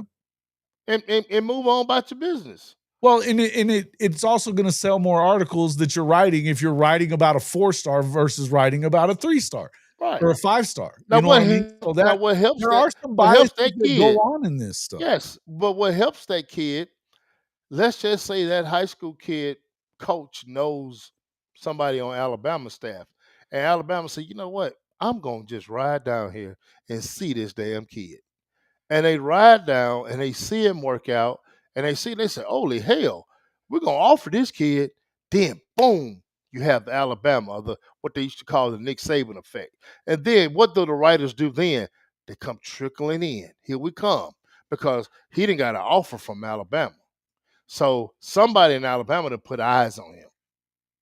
So here they come. So but if Alabama never makes that offer, and he got Eastern Carolina, he got North Alabama, he got South Alabama, and he has all these G5s of Louisville or something like that, then he's not gonna make that ranking. So what he's gonna do? He goes to Louisville, he balls out, he hits the portal, and then all of a sudden, you know, everybody want to talk about this kid.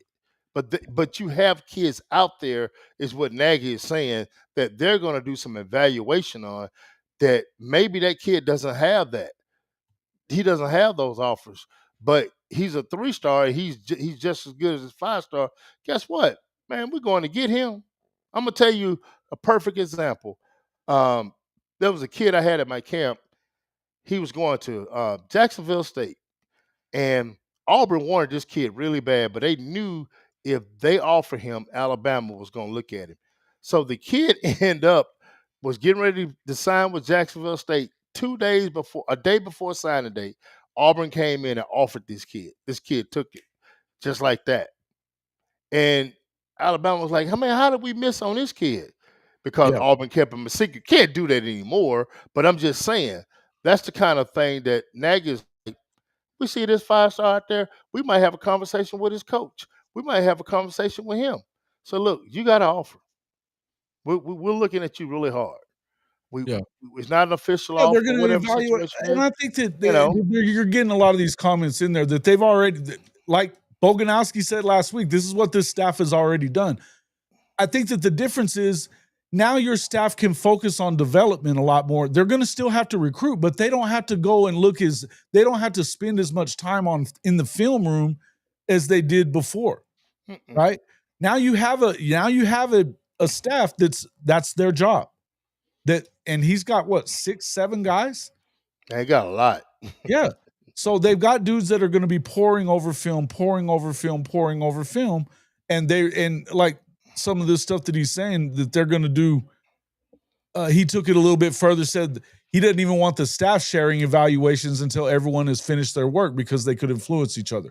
He doesn't want these influences. They want to find these guys. I've seen that in quality control before in different places. It's the right way to go. It's really is. I mean, you don't need to, if you know what you're looking for, and I mean, it's always going to be subjective, other than the height, weight, speed that you can measure. The stuff that you can measure is one thing, but there's certain things that you got to be looking for, and it's a little different. It's just, how it is. You've been evaluating kids for a long time, and so it's certainly different. But I would just tell you that had Isaiah went to Ole Miss or had Isaiah went to Alabama or Georgia, he's a 5-star. You know what I mean? 6'7", for fuck's sake.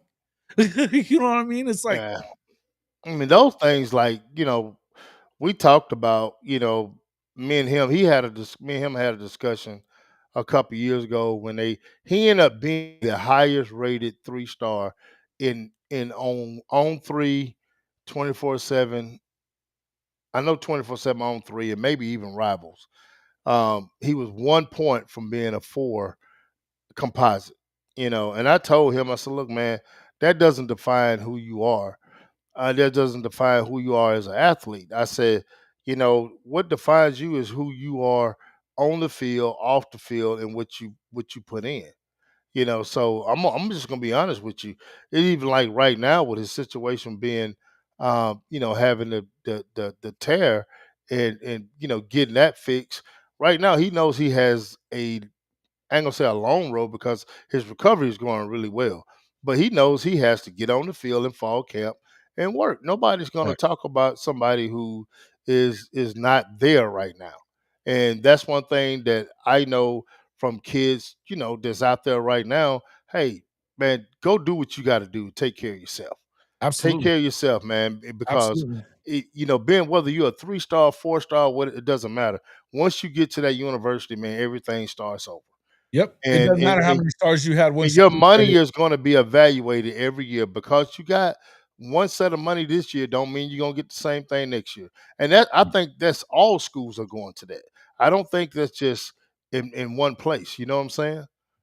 So, like I say, this thing with these recruiting spots, I just think they're Mm. holding people, um, you know, how can I say this? They're holding schools hostage a Sure they are. little bit. And this is the way. Thank you for the super chat, Bishop Frank. He says, panel, the way Nagy's evaluation possibly changed the way the NCAA grades going forward. It's not the NCAA, it's these recruiting services that are doing the grading. But yes, if you win, when you win, it changes things. Mm-hmm. Why do you look? Ohio State's been winning the Big Ten for more years than it has it. Aside from Michigan's won it a few times. They won it twice, but aside from that, it was Ohio State every year that won it for the last 10 years. Yeah. When they recruit a guy, automatically especially at receiver or say defensive line, they're going to be 5 stars more times than they're not. Because Larry Johnson he's had 15 first-team All-Americans. 5 of those guys have went in the top 5 of the draft. It's Larry Johnson. He's the godfather of defensive line guys. They automatically become 5 stars if they're going there. Receivers, think about it. How many number 1 receivers have they had at Ohio State over the last 10 years? A shit ton of them. Yeah. Why? Because they always have them. That's it. So whereas we know LSU will just get them out of the swamp. They don't give a shit. because they know they got guys that can come in and play receiver, and it's worked that way. But when it comes to Ohio State, they're going to get the benefit of the doubt. Georgia and Alabama have always gotten the benefit of the doubt. When Saban wanted somebody, they get bumped up. And I guarantee you that Danny Okoye wouldn't even have been a 4-star top 100 guy had it not been for winning that MVP at the Saban camp at Alabama. Mm-hmm. Because everybody was talking about him being a homeschool kid and all this other shit. Right. Exactly. So, and that's what happens, when you're seen at a place. Isaiah didn't get his 4th star until he won the offensive line award down in Miss. yeah. They had a big man camp or something down there, and he won that thing. And that it was like maybe 3 weeks later, he got bumped up to a 4-star. Yeah. So, like I say, yeah, a lot of that stuff plays a hell of a part. Well, that's the point that Christian Frank is trying. I mean, once they look, they're going to have to change the way they evaluate because they're not going to look bad. Look, this is a for-profit businesses we're talking about. It's just capitalism, folks. It's not. There's not really a conspiracy. It's that the guys that they see, and you're not going to see everybody unless you are actually out there scouting football games every week. And the truth is, there's so many games out there. There's no way that you could see everybody. Nah. You just can't. It's just tough. You would need a lot more people. Now, Kobe, you talking about, no, that's not why anybody tore into Arch, first and foremost. But, of course, Oklahoma fans are going to freaking prefer their guy when he's the Gatorade Elite 11 and all that other stuff. And it wasn't just because he didn't go to camps. A lot of it had to do with the fact he played at a 2A, at a private 2A school, and they didn't win shit the whole time he was there. When you talk about Arch. Now, Arch, he was still, but hey, you can say all that, but he was still the number 1 recruit in the country. Yep. Maybe he is that guy, but we haven't seen anything that guarantees any of that shit other than his name is Manning. Yeah. Like I said, you go back and look at the last high school football game he played in. Wasn't that good? No, it wasn't. Wasn't that good? And you have to let Nagy do his thing, or else otherwise, I mean, look, in the end, I'm going to tell you that I think the NIL is going to have a lot more to do with it than people are acting like, because of the clearinghouse and all that shit. Whether it's a bag man or they change or they go to court over it and it gets fixed. The NIL is still going to have a lot to do with it. Don't expect for all of a sudden the Big 12 teams and anybody like Texas Tech ain't winning shit. Okay, just so we understand everything. They ain't winning a damn They're thing. spending money. Yeah, they're spending money. That don't mean shit. They ain't winning nothing. There's just come on. Well, they're the Big 12, man, so they'll be competitive, but I don't think they're, even in the Big 12, I don't see them winning the Big 12. Until they make a Big 12 championship game, they've never done that. I don't want to hear shit. I don't care how much money they're spending. They haven't even made a Big 12 championship game. Who is Greg Ray? Well, it was actually, it was Isaiah's decision to go where he wanted to go. He liked Coach Beatonbow, man, and just looking at what Coach B had done over the years, man, and having a lot of conversations with him. My wife really liked him. I liked him a lot because he was an old school coach, and that was something that we were used to. Somebody who been direct and forward. And I'm gonna say this, man. Since Isaiah has been there up under Coach B, man, he has been just remarkable. Just gonna be honest with you. He's been remarkable, man. He's a guy that cares about everybody that's in his room. And that's something I can clearly say. He's one of the best that's out there. And man, I don't think there's a better offensive line coach in the damn country. There isn't. The money in the NFL tells you that. Right. There is a better one. There's some other good ones. I think Matt Luke's another good one. Oh, Matt Luke is a real good one. I like Matt a lot. Hey, the guy at Notre Dame has been, they just keep on winning freaking Joe Moore awards at Notre Dame. Yeah. Michigan, I mean, Sharon Moore's a really good one. He is. Sharon's really good.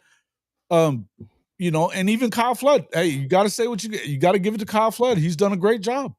He's done a great job recruiting them and putting them out there. No doubt about it. But none of them have the. I mean, all you got to do is look at NFL salaries. Yeah. End of story.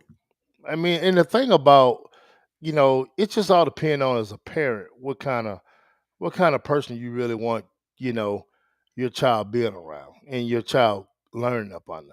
Now, I know some of the other position coaches, and you know, I know them, but I don't know them. But having to be up under Coach B and some of the things that, some of the obstacles that Isaiah has had to overcome while he was there, Coach B has been right there with him, and I can say that for, Yeah, no doubt. you know, I can say that about him. You know, Hey, I have not been, nor will I ever subscribe to the ridiculous notion that he ain't worth the shit.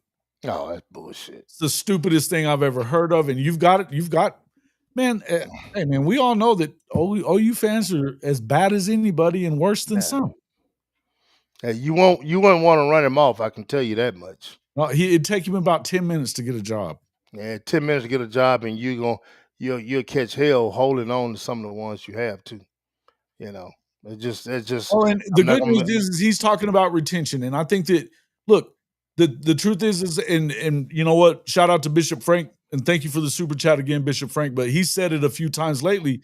You can't have a bunch of money on the bench. No, you cannot. I understand that. And then you have to have some production, man. That's what it's all made up of. 83.6% NFL made up 3 stars. Yeah, I believe that. I definitely believe that, because it's so much, you know, there's a lot go into being a 5-star.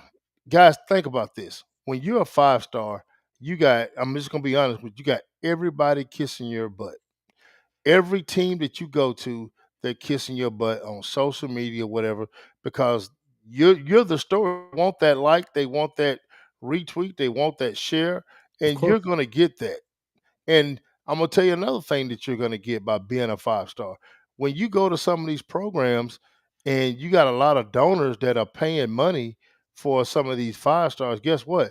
They want to see their ass get a chance or opportunity to get on the field, because they're not gonna give you that kind of money year in, year out, and you telling me we gotta have this kid and we're gonna spend millions of dollars on this kid, and this kid does not pan out. So they're not gonna, you're gonna have to give that guy a chance.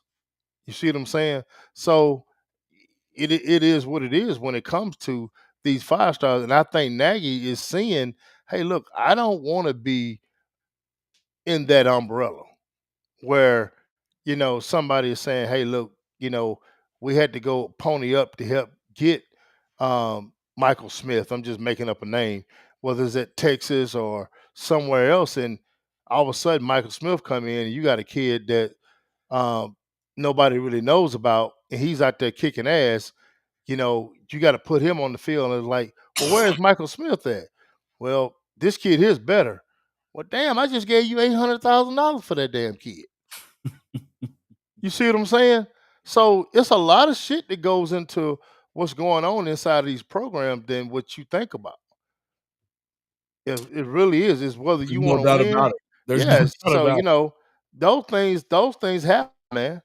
And those kids are going to get the clicks and they're going to get the likes. You can bet that. I don't care what program they are. You sign a 5-star, hey, they're going to make their money off your ass.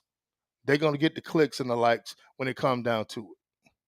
Yeah, look, and it's not even necessarily all bad things. That you know, it's not all terrible, because look, if you played the game right and you're able to play the game right and go to these camps and get all this love, you can get paid on the other end of it too.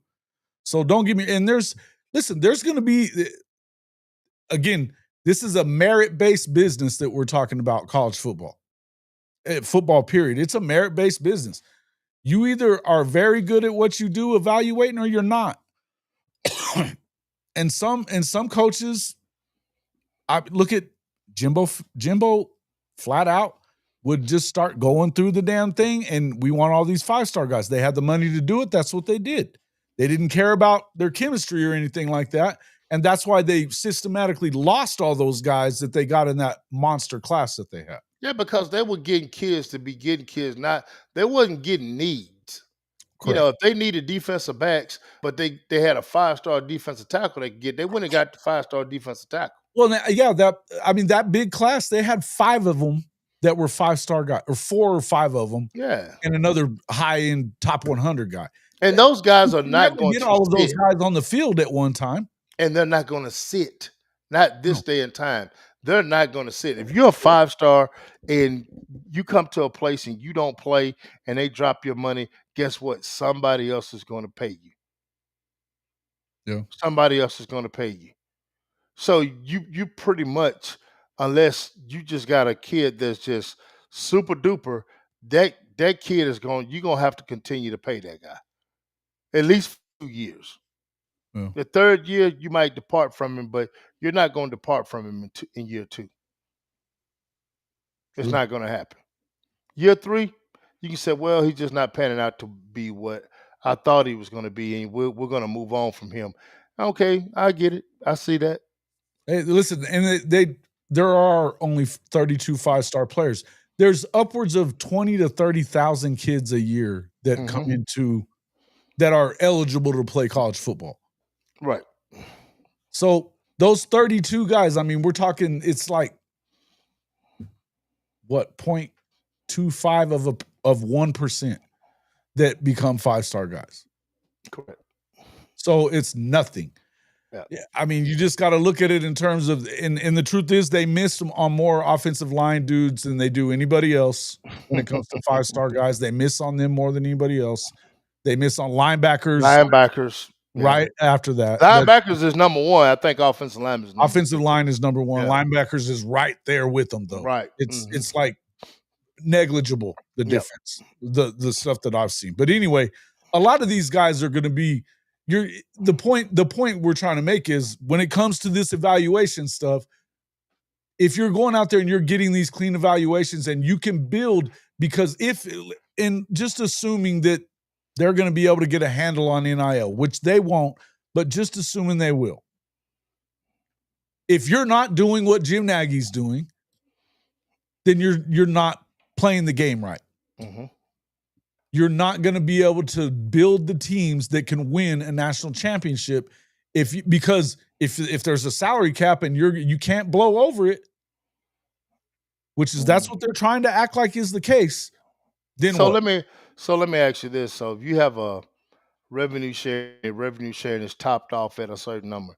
So where's your collective money? Are you going to be able to use that collective money? Well, they've been canceling a lot of collective deals the last few weeks. But I'll tell you this much: already the plaintiffs in the House versus NCAA settlement have said that they're about to go back to the judge and tell them that they're saying that the schools, the conferences, the NCAA are already breaking the rules of the settlement. They're already going against the parameters of the settlement. It's going to be back in court. This is before the players have even done anything. But like I said, all they're doing it is based on if it's coming from a collective and not a third party entity of some kind, then they're not going to let it go through. Well, so what if they just pull out a collective and everybody's individual? That's what Georgia did. They shut their collective down. Now they have a media company essentially that is running that is sending all these NIL deals through to their players. Same thing with Georgia. It's the same company doing it. So is Oklahoma looking at doing something like that? Well, they have a collective right now, but I don't know what they're going to do. I think that's a big reason why. Listen, we talked about this the other day. I think it's a big reason why Josie is gone and why he's leaving. Because we're talking about, I mean, no shade on Josie. I'm just going to say this. This dude has been at a time when there's no damn rules. He's been all about, making sure we don't break rules. There's no rules. Nah, there's no rules right now. You will have to have a bag full of money and somebody video and you giving it to a kid and kid going to the store and buying something. Now, I mean, it will have to be something like that. I I mean, because right now it's the wild wild west when it comes to Sure. college football. So, Sure it is. I understand what Georgia's doing, and that's a smart thing to do because it's gonna all go back to if you're gonna enable these kids to make money off their name, image, and likeness, then you're right back to the table the way you were. Am I Yep. right or wrong? Yeah, no doubt. No, you're gonna go right back to the bag, man. It's either they're going to get it shot down. And here's the thing: the second it goes back to court, nothing we've seen in the last 5 years out of the courts when it comes to the NCAA and all of this shit has favored the NCAA. It's always favored players concerning them being able to make as much money as they can off Yeah. of their name, image, and likeness. And that was the original settlement, right? Yeah, that's the funny part about it is that the NCAA is the one that threw NIL at it, and now they're bitching about NIL. Right. Yeah, if you make over a certain amount through an NIL, it has to be reported. I think Isaiah just I picked know up. that, but and that's going to Yeah. be that's where we are today. Yeah. I'm just saying at some point that's probably going to change and right back to the way it was because people are already getting shut down. Look, you think that these kids are just going to you can pay them now and then not pay them next year? No, they're not going to do Put that the shit. toothpaste back in the tube. Exactly. And they just don't. It's like you've been saying, and Bishop says it a lot too. It ain't no fun when the rabbits got the gun. They don't like that shit. That's what they're trying to change, but they're not going to be able to change it. If it's anything to do with limiting how much money a player can make off of their NIL, then it's going to get shot down. So if a company, I would also say is going to have something to do with transfers too. They're not just gonna shut down all these transfers either. Yeah. So if you take a kid that's coming from Alabama with the state of Alabama, not the school Alabama, and I want to go to Georgia, and Georgia said, okay, this is how much we're giving every kid off our revenue share, but we have a certain media group that you're going to get another $100,000 from. Mm-hmm. So that's how they're doing it right now. Yeah. If that works, everybody's going to do that. Of course they are. Everybody's. I think Benji just said it. It'll be everybody's collective will turn into a production and media company. Monkey see, monkey do. Of course, but that doesn't mean that. But again, and then when they say stuff like fair market value, and if that it's worth what that they're getting their money's worth or whatever for whatever. You can't tell somebody what the fair market value is, whatever somebody's willing to pay your ass. Oh, definitely. Most definitely. So it's so wild to me. The people that are for that are crazy, in my opinion. It's just wild. Mm-hmm. But because I say pay them all. Well, the fair market value is the money is going up year after year after year. It's not going to go down. For those who think the money is going to go down, it's not going to go down, even if there's a situation they have to go back old school. The money is not going to go down. It's too much going on. It's too much at stake. It's too many salaries. It's just a lot at stake. So the money is not going to go down. But what I can say is this: when you talk about fair market value, if a kid is on a roster at, I want to say, Southern Miss, and this kid is all conference or whatever, and he goes to Southern Miss and say, "Hey, look, man,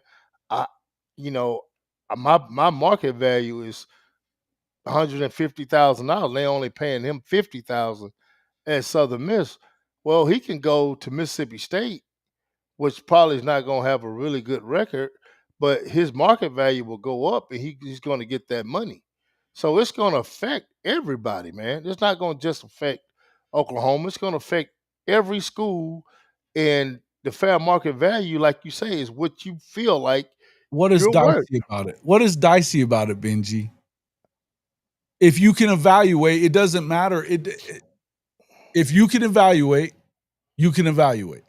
And again, we're talking about what Nagy just said, that they're not going to look at the damn star ratings. They're not. And they shouldn't. They shouldn't. They should. Film evaluation. You go back into the 80s when I was playing, when I came out of college. when he came out of high school. You got a chance to look at film and coaches, but I remember on Friday nights there I'm not would saying be nobody's ever going to get missed either, by the way. That's yeah, not what yeah. we're You saying. you got guys, you got coaches that actually watch film and they came and saw you play. So I don't know where he's coming from with that. I mean, if you can play, they're gonna find you. If they don't find you in high school, they'll find your ass when you go to a D2 or FCS. Exactly. And that's the other great thing about it is that you're seeing what I love about college football right now is you have the ability to go and get these guys out of the FCS or out of JUCOs and anywhere else.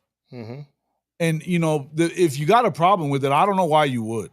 I don't know why you would, because some kids are later bloomers too. And that Yeah. I would also say that has something to do with Cam Ward. Cam was really good in high school, but he played in a system that didn't showcase that at all whatsoever. I think he was playing in like a triple option system. It kind of is what it is. Man, you take You're not Javon, going to know about that guy. you take Giovanni Gibson. They I've seen moved him to He played quarterback. quarterback. Yeah, Yeah. They moved him to quarterback. He was the best kid on the team, pushed him through the playoffs. So how in the world would On Three or anybody know he is one of the best receivers in the country when he played quarterback at a damn 2A school in Opelousas, Louisiana? You know, so Yeah. you, So speak it. So what I'm saying is you're not gonna get them all. The portal is needed for guys like Gibson, Scatterboo, and some of the other guys who come through. It's needed, and you're gonna find value in those guys um, later on down the line. Their value coming out of high school was not what their value is right now, and that goes for a lot of other kids. And when you take I'm not gonna just keep saying the word 5 star. You take 4 stars. You take a high 4 star. Some kids, if you go and look at it, some of these kids have had trainers since they were 12. They have worked with some of the best trainers in the country, and they get to college and they're a little bit more college ready. But how far of a ceiling do they have? Are they capped? What about this kid who hasn't had all that training, who still has those measurables, who still can use some bulk, and use some more weight room? What about that kid? How far can that kid go? So right now, that's stuff what Nagy and them is looking at. Okay, if I'm recruiting a kid, and this kid plays at a 7A high school in a big city, and he has his personal trainer is one of the top trainers in the country. You know him, and he's one of the top trainers and I'm gonna get this kid because he's ready. He gets to Texas, Oklahoma, or Michigan, or wherever he gets to, and he's really good, and he can get on the field pretty early. But how much further can this kid go? And that's what Nagy is looking at. They're looking at that. That's why he brought those 7 guys in to say, "Hey, look, I'm understanding what this length and what this is about. This kid athletic ability. They're understanding what the ceilings are with some of these kids that they're going after, instead of some of these kids that are already high ranked and they're ready to be proven and ready to get on the field. But look, you might have them here, but then in the course of a time, that kid might go here just because he has a higher ceiling. And I Sure. think they're looking at the type of thing. Of course they're well, that's their job. That's their Yeah, job. definitely. And nobody's saying that it's all gonna change overnight. I mean, and I'm not telling you that the damn recruiting services are going anywhere either, because they are a profit business and they're making lots of profits. Yeah. Shannon Terry's he's one of the richest dudes in America right now. No, Shannon, good guy, man. I know him. Yeah, and I You mean, know. look, they're doing I'm not even hating on that part of it. I'm saying that they miss dudes. They do miss dudes. And if you're Jim Nagy, your job is to go find those guys that not everybody's finding them. Mm-hmm. That's what you want your staff to go do. If you and look, it's definitely there's a lot to it. There's a lot to it. Yep. But again, Don't get you him don't out have the mud, bro. yeah, you got to get it out of the mud. There's more to it, man. There's more to it than just the guys that are going to camps. There's other guys out there that Yeah. well, just for instance, we talked about he's going to a Division II school right now, but the kid from New Mexico, he don't get recruited because he's from New Mexico. Same reason that Diego Pavia didn't get recruited by anybody. He was a JUCO kid. Yep. Right? Diego Pavia is one of the better quarterbacks in the SEC. Well, he's a good quarterback. He's damn good. He's a leader. And that's the thing, you like with the young kid that you're talking about. He goes and he plays 6'4", 240, and he's got speed. You've seen the film. Yeah. This kid could be a D1 player in the next year or so. And he goes and put up the numbers that I think he's going to put up. There's no way he can stay there. Because he's going to play Division II. He's probably going to play right away and be a monster. Right. He was an all-state guy 3 years in a row. Well, I mean, you look at, like I said, go back to Giovanni. He went D2, FCS, and now he's at a P4. Look, you can talk about Benji, you said how many times is it going to happen with Cam Ward? Who's the best receiver in the NFL right now? He had no stars. They literally got him out of the damn swamp in Louisiana. He was nobody. 2-star guy. Yeah. Well, Jason, I'm finna have to get out of here, man. Hey, brother. Got a couple things I got to go. It's always good to come on with you, man. And I appreciate you, man. Yeah, man. You see, I got my Hall of Fame Academy shirt on, man. You like that, don't you? I do. And I like the logo, man. It looks great. I appreciate it, man. But like I said, man, hey, I appreciate you guys having me on and everybody in the chat, man. We appreciate you guys coming in and talking with you guys, man. Love college football. Nothing like it. It's all, hey, man, and we're getting so close to it, man. It's going to be a different year, man. We got a lot of stuff going on. I think you got a lot of stuff going on. I got a lot of stuff going on. Tailgating, it's going to be happening. Oh, definitely. We're going to have some fun, man. So I'm excited about it. Thank you for coming on and talking with us a little bit. And I know we'll be on some more leading into it. So I'm excited. Appreciate you guys. All right, man. I bet. Marcus Dent from the Gridiron, recapping SEC Media Days for the Oklahoma Sooners. Hitting the wrong buttons over here, folks. We are close. Hey, there's Jay. Hey, shout out to you, Jay. Hey, great work that you did at SEC Media Days, my guy. I just actually played some audio from your stuff with Nagy and stuff. Great stuff. Great interview. I was going to get a hold of you here after the show anyway and talk to you about it. It was great stuff. You're welcome to pop in if you got time. I can shoot you a link if you want. But yeah, listen, guys, I think that there's a lot of stuff going on that are good things. And I think that you saw a lot of people, and Jay can attest to this.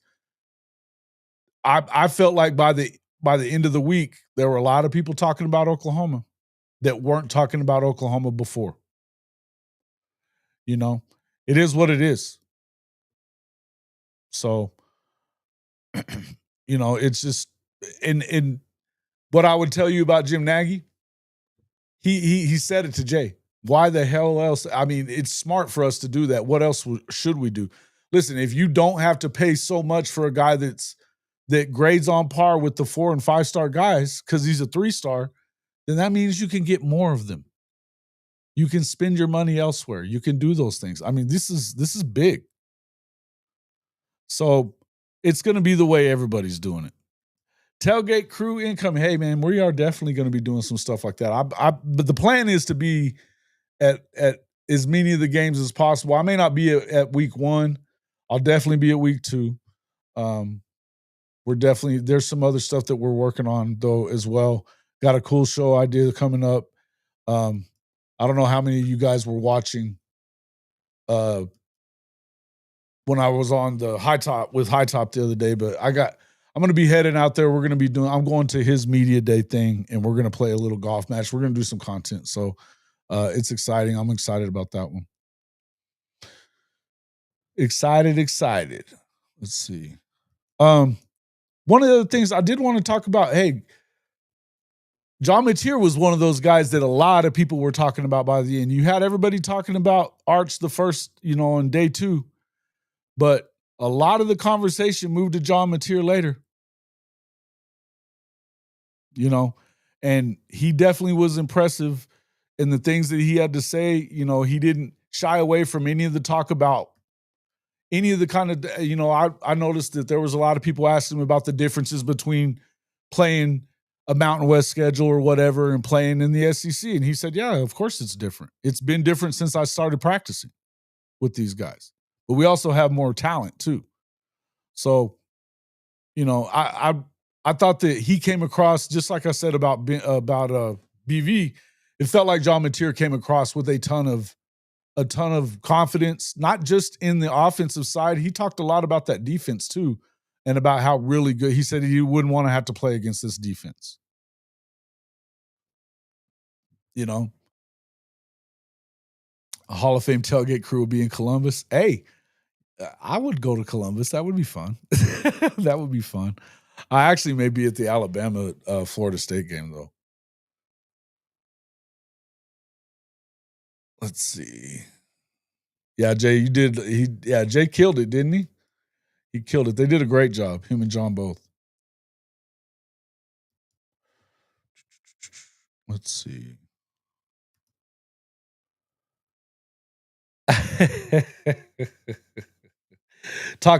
were talking about BV. Yeah. Man, I'm fans of both of those dudes, though. I'm a fan of both of those dudes. You can have different opinions. And look, I've said it. I mean, I was glad to see the amount of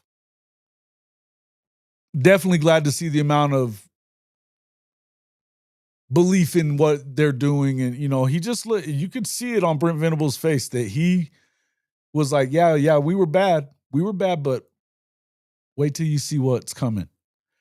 That's the way it came off to me. It came off to the same to the guys there on that show you're talking about there, Satterfield.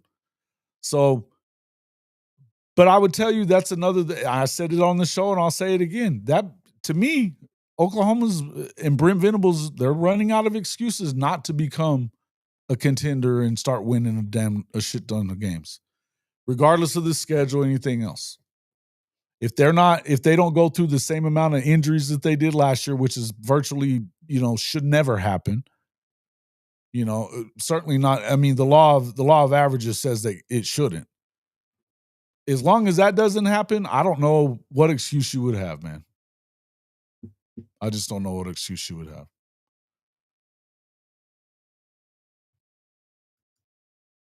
You think Mateer was a little better than Ward was? I don't know. Look, again, I like John Mateer. I've watched everything. I've watched every game he's played.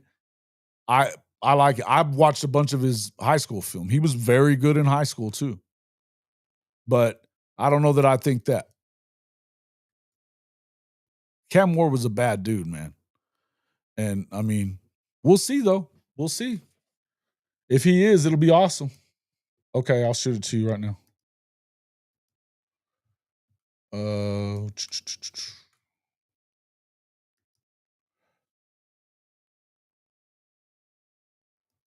One second.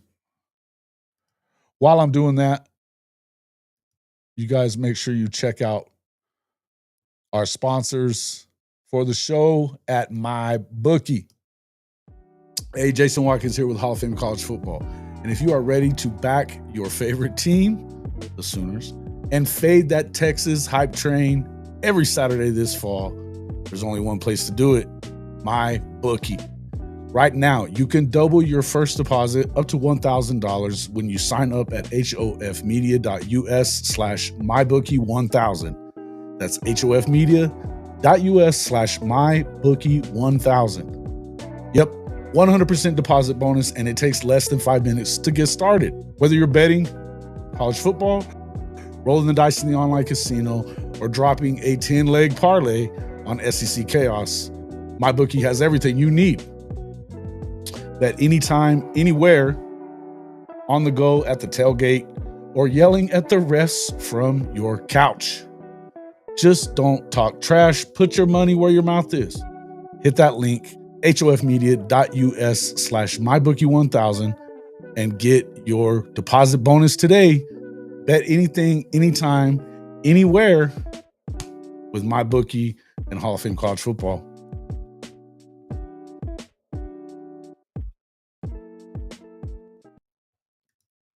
All right, welcome into the show from Locked On Sooners and Unfair Sports, our boy Jay. Welcome in, Jay. Congratulations on this weekend, man. You did a great job.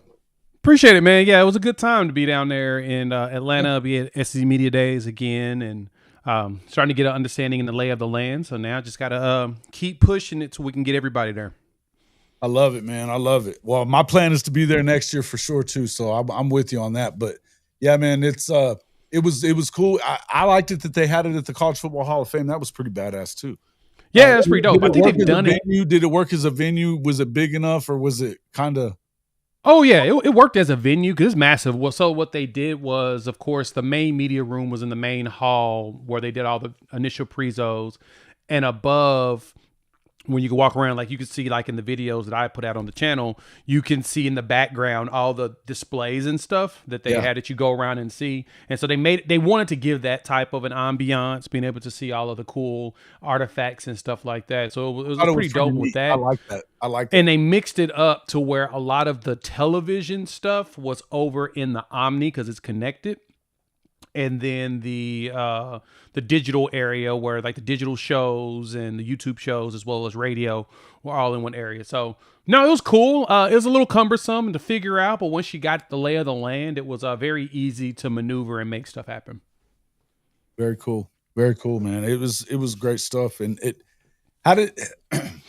we started to kind of bring this up a little bit, but did it seem a little different not having Nick Saban there at all? I mean, because he's owned SEC Media Days for 18 years, you know what I mean? And you know what's funny? Well, so of course, for me, I've only been the 2 years that he hasn't been at Alabama. As a coach or whatever. Yeah, as a coach, right? But him not actually being, well, because of the way the television was set. Actually, no. Now, as you mentioned it, he wasn't even on any of the shows at all this time around, which I didn't see that to me was a little odd because last year he was. I get to see him walking around. I'm kind of surprised that he didn't pull up at all for any of the shows. So yeah, that was a little odd. I actually expected him to come in there and start talking. Right. Well, what did you get? What was the biggest thing that you felt like you got from it? We've been talking about, feel like it was a lot of confidence out there, a lot of confidence for Oklahoma, coming from everywhere. I think, and some of these Texas guys were asking, why was Nagy there? I think that they were putting out that's a unified front is what it looked like to me. And they were all saying the same stuff, but it didn't seem fake at all. I can tell you this. It felt to me like BV was like, yeah, we sucked last year, but our offense was that bad. Wait till you see what we got now. Yeah, the love was legitimate. You could tell. You could tell that everybody that I talked to for the most part were like, yeah, Oklahoma's my sleeper. Oklahoma's my dark horse. Oklahoma's my this. And a lot of it stems from, I talked about this a little bit in one show that I did, but it really stems from the Diego Pavia situation. And let me kind of explain what that means. Remember, Pavia came over from New Mexico State with his offensive coordinator, Tim Beck. So they go to Vanderbilt together and they immediately turn them around. Like people had questions. Can like Diego Pavia survive the SEC? Is he good enough to play there? And, of course, for Clark Lee, since he's been there, his first year he comes in, he's 2-10, second year 5-7, third year 2-10. They immediately go to a bowl game the next year and win it with Diego Pavia running the ship at quarterback. So it changed. That dude is a straight dog. And that's what you're looking for when you bring in a transfer that's got to come to a quote unquote bigger conference is that. But we also had to take in consideration that he took New Mexico State there and he cooked them boys in Auburn. So he's already been there. He's played against some of these teams. So it's not something he owns Auburn, man. Exactly. So, and he beat Bama. So he gets to come in, he beats Auburn and he beats Bama. So he gets to beat Hugh Freeze for the third time. We had to take in consideration that same thing here from for John Mateer, right? He's coming in with his offensive coordinator, third year in the system, so he knows the system inside out. He's only teaching the guys around him the system, and it's a massive undertaking, but as long as your receivers understand route trees and then know your calls, you're good. You go out there and make it happen. And I think that to me is where you'll see you'll see Mateer stand out. And that's exactly what everybody's saying. Like the interview we did that went up today with Jordan Rogers from ESPN, all he talked about was Mateer. Talked about, the off script plays and everything. He's like, dude's a baller. He's doing the same stuff. Yeah. Dude's a baller. And that's all you're looking for. Yeah, listen, and our guy, I'm a fan of Crane and Company, Jake Crane. He sent me DMs the last couple of weeks saying, I'm a believer, and loves Mateer and loves everything about Oklahoma. He's an Auburn guy. You know what I mean? And these guys, the love was out there. And we've all talked about, of course, our boy from On 3, damn it. What's his name? The blonde. JD Piquel? Piquel, yeah. What the hell? I lost that one. He's been showing all kinds of love. He was talking about his flow and all that shit on his airflow. When he had him on the other day on 3, it was great stuff. Yeah. It was great. That was a fun interview that they did. Had a good time. It just seemed like he seemed very confident, and not just confident in the offense and what he's going to do with Arbuckle. There was that. But he kept talking about, man, I wouldn't want to play against this defense. Yep. Yeah. Yeah. When I was talking to him, I asked John, it's funny. I was like, hey, speaking of running, what player do you not want to see when you're running? He's like, yeah, none of them. Kip, RJ. Yep. Now, I don't want to play our defense. But he also even pointed out that playing against this defense has helped him. It's helped because he's playing as one of the best defenses in the SEC. Let's not get it twisted. And there's one thing that we know that Brent Venables does is he does not hold back on his quarterbacks. And somebody tweeted this out. Hugh Freeze made this statement, and I think I'm gonna be honest. This is where I got concerns, not for us, but for Auburn. Hugh Freeze said that they're taking it easy on J.A. to help build his confidence. Klubnik was concerned about this. Yeah, Cole Klubnik said, I don't like that. That's who it was. It was Cole who said it, and somebody tweeted it out. And I was like, that's a bad thing. That is not good. You can make anything in practice look like what you want, but you don't want to have to go straight vanilla with your quarterback because, truth be told, when everybody was healthy on the offensive side of the ball in practices, he still didn't look good. He was like, okay, well, BV's throwing the kitchen sink at him, so he should be forged in fire and he should be good. Then now you're like, and it did the opposite thing. It did the opposite thing. He had a good player. Deuce Knight is there too, nipping at his heels. He had Hawkins nipping at his heels, and he was not doing well. He was not. He just wasn't. And sometimes, they could have broke him. I've heard PG say that they broke him. I get it. He may be broken still. I don't believe it. Listen, man, I watched the dude. It looked like he was afraid of his own damn shadow, man. Yeah, sure, Oklahoma's the one that broke him. If Auburn is calming it down, then it's even worse for him. Oh, his coaching staff ruined J.A.? Well, somebody did. But I don't know that. But here's the other thing I would tell you. They've talked about this while he was at Denton Geyer. They didn't pick him off in practice, or definitely weren't hitting him and shutting him down.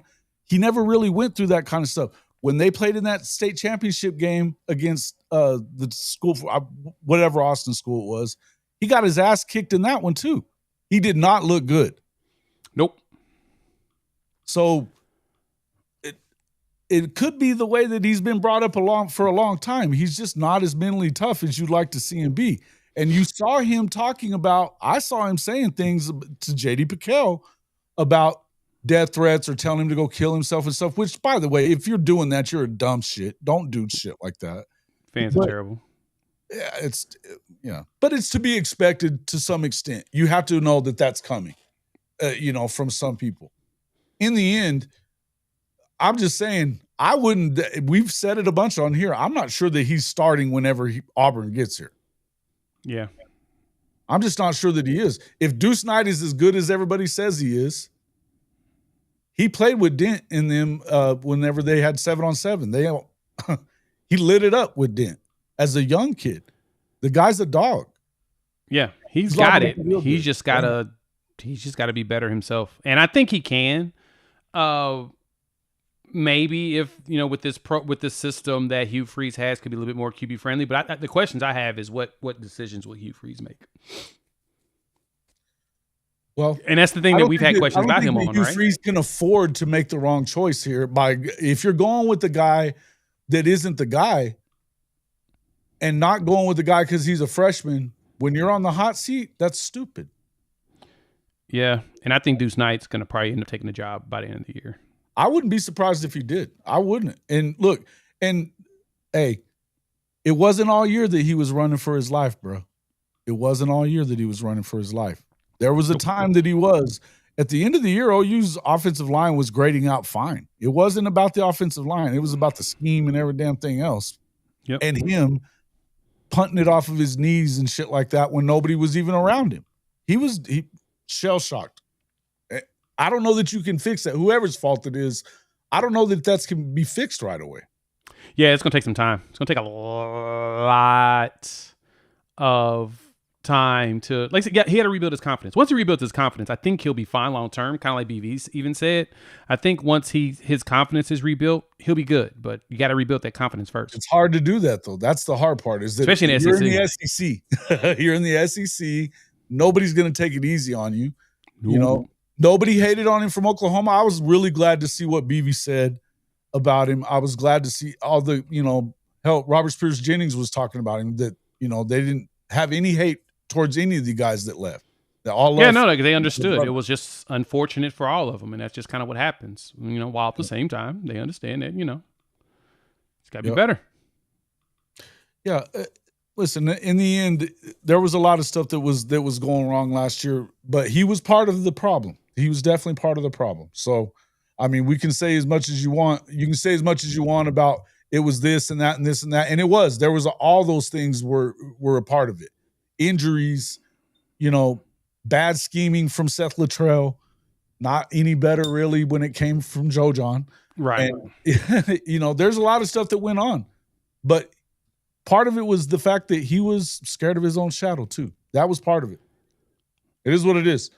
I would just say that good luck to him. I hope other than week 4, he does fine. I have a sneaking suspicion he's not going to be very good. We all got our questions. Let's just say that. That's what I say. We got our questions. We don't know. I do think Deuce Knight's going to be really good. And the other thing, that I love the fact, thank you, Ryan, for pointing that out, because that's been my thought to remember, is that he's dealing with Dave Aranda week 1. Yep. Dave Aranda's going to be ready. No, they're going to send the house at him. Until he can show that he's able to handle it, they're going to send the house at him. And they're going to have to. Think about it. They went and got Kevin Singleton, too. Love that guy.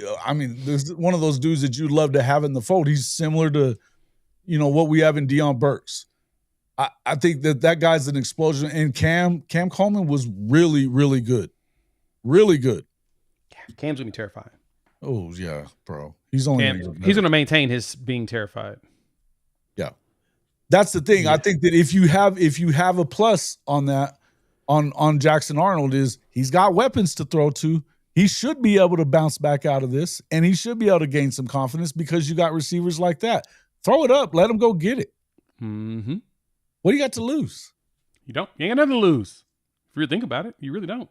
But that's why your question though, can he afford to not? I don't think he can afford to stick with him for very long. I think that the hook is probably a little short. Don't you think?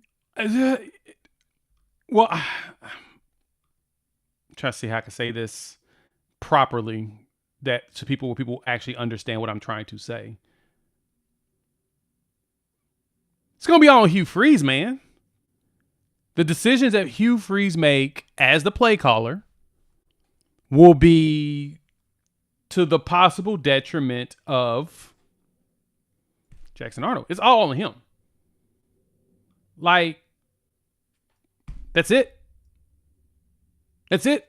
It's 100% that. You know, we've got to see if Hugh Freeze is going to put him in situations to be successful. And to me, that's where the fear really comes in. Yeah. Because we saw what he did with Peyton Thorne. Like, that's the funny part. If he handles Jackson the way he handled Peyton Thorne last year. And that's probably what's going to happen. Think about it this way. Peyton Thorne was asked after the game. He was asked if he would make any other decisions in that. And he said no. People attacked him for it, right? People kind of went on to him about that. But, Jason, I ask you this. In all seriousness, was he wrong for saying that? Right? Like, was he wrong for saying, oh, I'll do the exact same thing? No, and this is the reason why. He only did what the play was called to do. That's true. Hugh Freeze is the one that decided not to run the damn ball. And they had in a game when you got the lead. Had a stud running back too at that. Right. Such a stud. And like, their line was really good. They listen, physicality wise, I think they've talked about it quite a bit. Auburn had as much physicality as anybody they played. Yep. Very physical squad. Good defense. Good. I mean, you know, there's no reason why they shouldn't be good. But I mean, there's reasons. But you know. Oh, yeah. Yeah. True. There's no excuse. Let's put it that way though. Well, and I think that Freeze probably gets a little more leeway if he goes to the portal last year because they had Peyton Thorne for 2 years. Why do you not go and try to find somebody that can be better? Because they weren't good either year with him. Yeah. You know, hell, they lost to New Mexico State the year before that. So, you know what I mean? Diego Pavia. Why'd you go get him? He just beat you. Why? Yep, but and as everybody tried to get him, Diego's like, I'm good. True. I like what I'm doing here. Listen, but I'm saying when he was still at New Mexico State, before he went to Vandy, if you're Auburn, why don't you go get him instead? You know what I'm saying?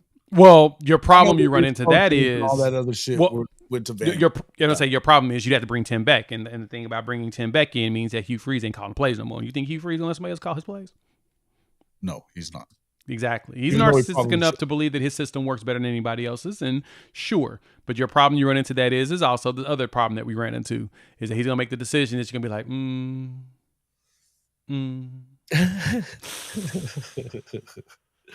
Yeah. Well, they talk. Was there a lot of golf talk about Hugh's golf game? Somebody mentioned it or whatnot. There wasn't a lot. I think Lane Kiffin was taking jabs at him too, especially around fishing. I did see that Lane said because they have an inside joke, I guess, with I think Hugh posted a small fish or something online in the off season, and Lane went right back at him with a bigger fish or something. So there's a few jabs here and there, and of course, a lot of people want to ask those questions, but nobody really jumped into it because they're like, we're gonna talk ball. Let's make it happen. Yeah. October 18th be here for you. No, it will indeed. It will indeed, Stat. It will indeed. Good to see you, bro. It was good to see you the other night too, man. Yeah, look. Looky here. Blockage. Gotta block some people. Spammers. Spammers been coming in on you too? It's been weird. A few times here and there. Not as much, but sometimes they do. Usually you'll get like 10 of them. When we were on with K. Chris and Mason, I was on with them, I think it was 2 weeks ago, that they hit it pretty hard. Yeah, I always throw I now throw it in subscriber mode like you got. Like if they're not subscribed to the channel for at least a certain amount of time, they ain't getting no comments in. Yeah, which I've been doing deters a lot of them now. Well, I'm trying to get some subs up, man. We've been a little slow on it the last 6 months or so. I don't know what's going on, but so anyway, we're giving away. And by the way, make sure that you are sharing and liking the stream for sure, but share with your friends. If we get to 5,000 before the season starts, we'll be giving away 2 copies of NCAA 26. Whichever game system you play it on. So make sure you're sharing this around. Got to get there beforehand. All right. What were your thoughts about? Let's talk a little bit more about Jim Nagy, though. Mm-hmm. What are your thoughts on that? That's what, you kind of came in on that deal. Yeah, no. What you got out of him. It was an intriguing conversation. So, kind of give y'all some background. I of course, dropped a video a little bit. I haven't dug deep into it. Again, I'm gonna give some more analysis over the analysis over the weekend. I still need to make videos on Mateer, RSJ, and R Mason and their sit downs and whatnot. I was too busy chasing people and getting interviews, so it was a blessing there. But it was funny how that came about. He went on with Crane and Company. I don't think they've dropped the video yet, but that's coming probably in the next day or two. But he was over because we were sitting right next to Jake Crane and them. And so we're kind of just sitting there, chilling. And I see him first me and John did our interview with Robert Spears-Jennings, which is up or whatnot on the channel. We did that interview with him. So we knew Oklahoma was in town. I was impressed with Robert Spears-Jennings, man. Great stuff. Oh, dog, man. Tulsa boy. Love that kid, man. Love that kid. I'm actually got to do some editing today. For tomorrow, we'll have our interview with Dari Noka.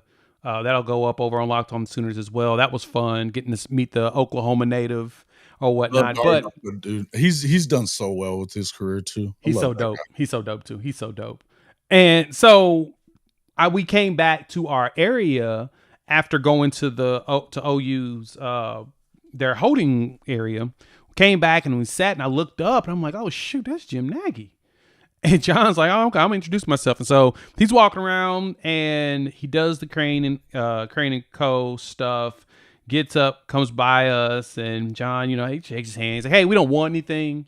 Just want to, if you got time, sure, but if not, no worries. I just want to, introduce ourselves or whatnot, and we kind of chit chat. And he was like, yeah, you know what? I'll come back by a little later. Guy got a couple places I got to go, hits I got to do, blah, blah, blah. And I'm like, he ain't coming back. That dude's gone. He gonna get pulled so many places. And he's like, oh man, yeah, cool. That's cool. So we're just laughing about it. And so BV's about to go on stage. And I'm like, John's like, I'm gonna go ahead and head down there. I was like, all right, cool. I'm just gonna chill here for a minute. I'm doing a little bit of editing and I'm gonna go down there too. And so I'm sitting here, I'm typing and everything, doing some editing. And I'm like, all right, let me go down here to BV. He ain't coming back no time soon. Because in my mind, Nagy wasn't showing up. Go down, listen to last 10 minutes of BV's speech. And then we had about a 10-minute break before the players went down to the pods that you saw, part of the videos, the little corners that they go to talk and take live quick Q&A sessions. So when I get back up there, I sit down. I look to my left and I see Nagy sitting down with someone else that he told while we were standing there that when he comes back, he'll jump on. We're like, okay. So I get set up and he walks over to me. He's like, all right, this is where I sit. And I'm like, let's go. Let's get it. And we talked on and off record with a lot. The off record stuff was really intriguing, really opened my eyes to the challenges of a general manager, especially because it's such a new role.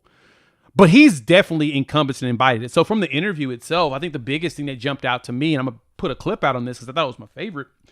He was talking about,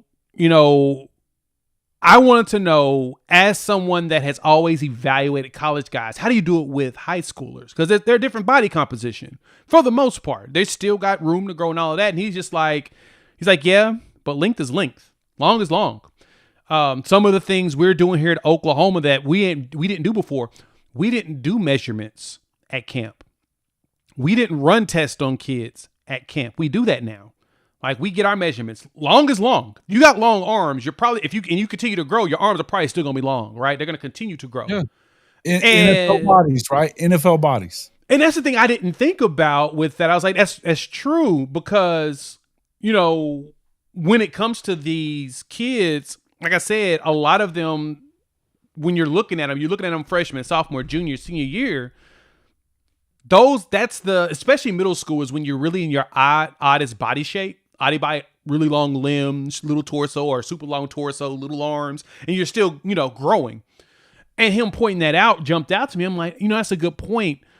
Usually the oblong body shapes and stuff, usually long length and all of that stuff, it always shows, even when you're small, like, hey, you're 5'2", but you got arms of a 5'8" person. That means you continue to grow, and you hit 5'8", you may have 6'5" wingspan, or you get up to 6'2", 6'1", you may have 6'8" wingspan. And that's some of the stuff they are looking at and being able to help with some of the evaluations of the young players. Well, okay, you're going to have that. Asking too about like Ojo. They weren't really on Ojo. They were on Deacon Schmidt the whole way. Right. And they looked at him specifically because, there's certain things, like not only with his traits, he's probably going to have opportunity to push to play. But Nagy also pointed out one big thing in that interview that even BV talked about it in its opening. And I talked about it on my video because I don't think people paid attention to that part. We are still young. Like, I always say this staff really likes their recruits a lot. And when you see the blue chip ratio that just came out from Bud Elliott, 70% of our squad is blue chips this season, which means that we're in line with the 18 teams that could win a national championship. Yeah. We are in line. We are, 9th in the country out of everybody. Remember, Michigan won a natty at 54% blue chip ratio. And for them, that's all with the rankings favoring them. I mean, that's obviously with the rankings. Right. And Michigan's lower than us again. Like, right, they're low. They're pretty low consistently, but they're usually in the 50% range. The thing about them that Oklahoma appears to have going for them is they're physical as hell. And that is what Brent Venables wants out of this team, is to just be overly physical. If you're overly physical, you're going to beat Alabama 2 years in a row, even with their 89% blue chip ratio. Hence, Michigan did that. They were able to beat and push people around. And that's what BV is wanting to do with this team. And we saw it in that Alabama game. Unfortunately, Alabama seems to be the team that gets pushed around the most. But you see that in the toughness of the squad. You see that, and that's where they're going for. And so, but blue chip ranking, we're still up there. We're still a national contender team. We're top 10 in blue chip ratio. And honestly, we're at number 9. That's where Phil Steele said we're going to finish this year. He thinks we're going to be number 9 and we're going to make the playoffs. I agree with him. I'm getting more and more bullish as I listen to these players talk, as I listen to these coaches talk, and as these analysts talk about them. This is the thing also about it. I know it's fun to take shots up, right, at some of the analysts and everything. We do it, a lot of times it's tongue in cheek, but sometimes, we're calling them out for things. But to also keep this in mind. Rightfully so, by the way. Right, rightfully so. But keep this in mind as well. When it comes to some of their takes, they, especially like SEC Media Days, they have an opportunity to have these behind-the-scenes conversations with these coaches. Like, that's why you saw Pate move Oklahoma so high on his sheet. Same thing with Phil Steele. When they sat down and had that conversation behind the scenes with the coaches, they laid everything out. They did it with all these teams. They're like, ooh, yep, that, I did not realize that, and that gets you a bump. And, of course, coaches are going to gas their teams up. Every team does it, but you recognize it as that conversation goes. So as you hear these more and more behind-the-scenes conversations, you start hearing about players and agents and little whispers about things. Everybody that's having those conversations with BV and the staff, they're like, nah, this is his best team. And he may have one of the best offenses in the country now. They're going to be dangerous. And so I'm sticking to my guns of staying bullish because I would be out, Jason, on Brent Venables and this team. I would be out on them for one reason. If this defense hadn't improved year over year, the thing that Brent Venables was brought here to do, if they hadn't gotten better year over year, I would have been like, nah, we probably need to move on to another coach. Well, because his blunders have not been really on his side. His blunders have been him not being cutthroat enough in this game to start. That's really it. Big fact. That's probably one of the best points anybody's made in a while. It's kind of the similar stuff that I feel like I've been saying this a lot. I said this last week. I've been saying it a lot though, but it's time for that learning curve to flatten for him as a head coach. It's time to flatten that out. Don't make stupid mistakes like calling timeout on 4th down and then punting. Yeah. And at Ole Miss, things like that. Those things got to stop. And now it's time for you to win these close games. I mean, there's not a ton of it. aside from injuries, there's really not going to be a bunch of excuses because of the fact of what you said. This defense is legit. It is. It's a legit top 10 type of defense. They've got the best defensive line in the country, in my opinion. And they have enough on both sides of the ball at this point to get it done. I think that, yeah, I would probably be off of him too. And the problem I have is, you know, you hear a lot of stuff about why was Seth hired? You know, was it more Joe C? Was it more Brent? I feel like Joe C had a lot to do with it. I know he had a lot to do with it when he wanted to fire his ass pretty early on. It is what it is. The point is the game.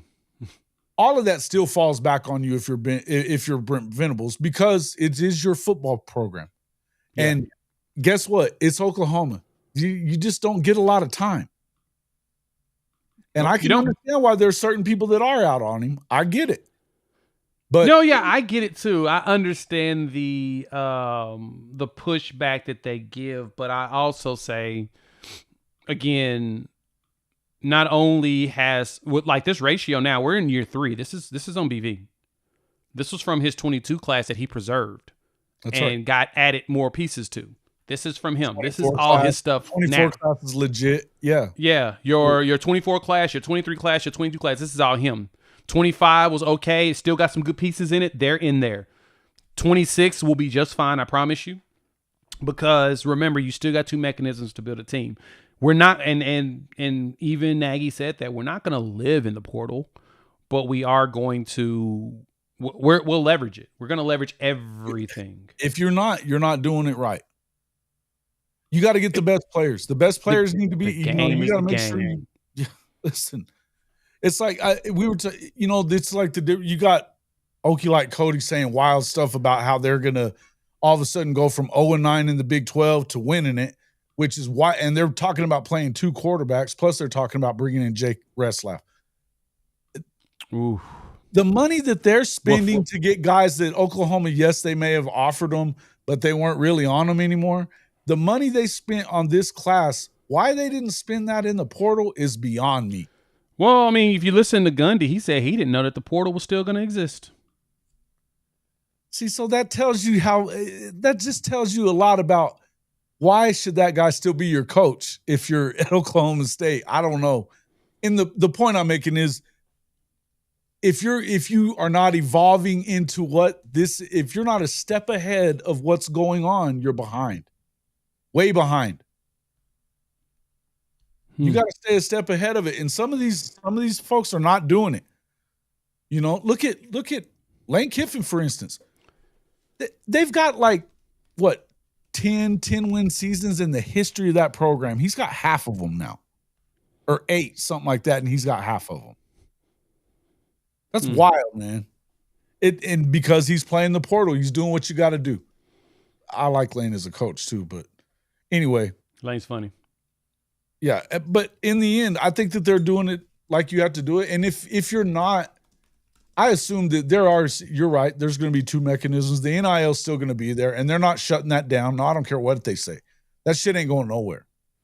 You know, it's been made pretty clear all through the court system anyway. And they're already challenging the the House versus NCAA settlement is already, they're already saying that they're the NCAA violating it. Correct. So yeah, the settlement's there specifically to put in guardrails and make things work. And then now you are here violating it by denying. And I said this in another show. It's funny because I saw a tweet go out and it literally to me encompassed everything that is going on with this. I'm gonna see if I can find it, but this is basically what it said in a nutshell. Oh snap! They did come out with the all SEC stuff. I forgot. I put in my ballot for that. I'm kind of curious to see who all got some love. I'll pull it up. Let's see. Media Day. Want to share it to it, and I'll pull it up. Yeah, I'm about to go see if I can find it real quick. I forgot that the SEC was putting all that out today because it was due last night at what was it? Last night at 5:00. We had to submit it, and so I submitted it on my flight back home.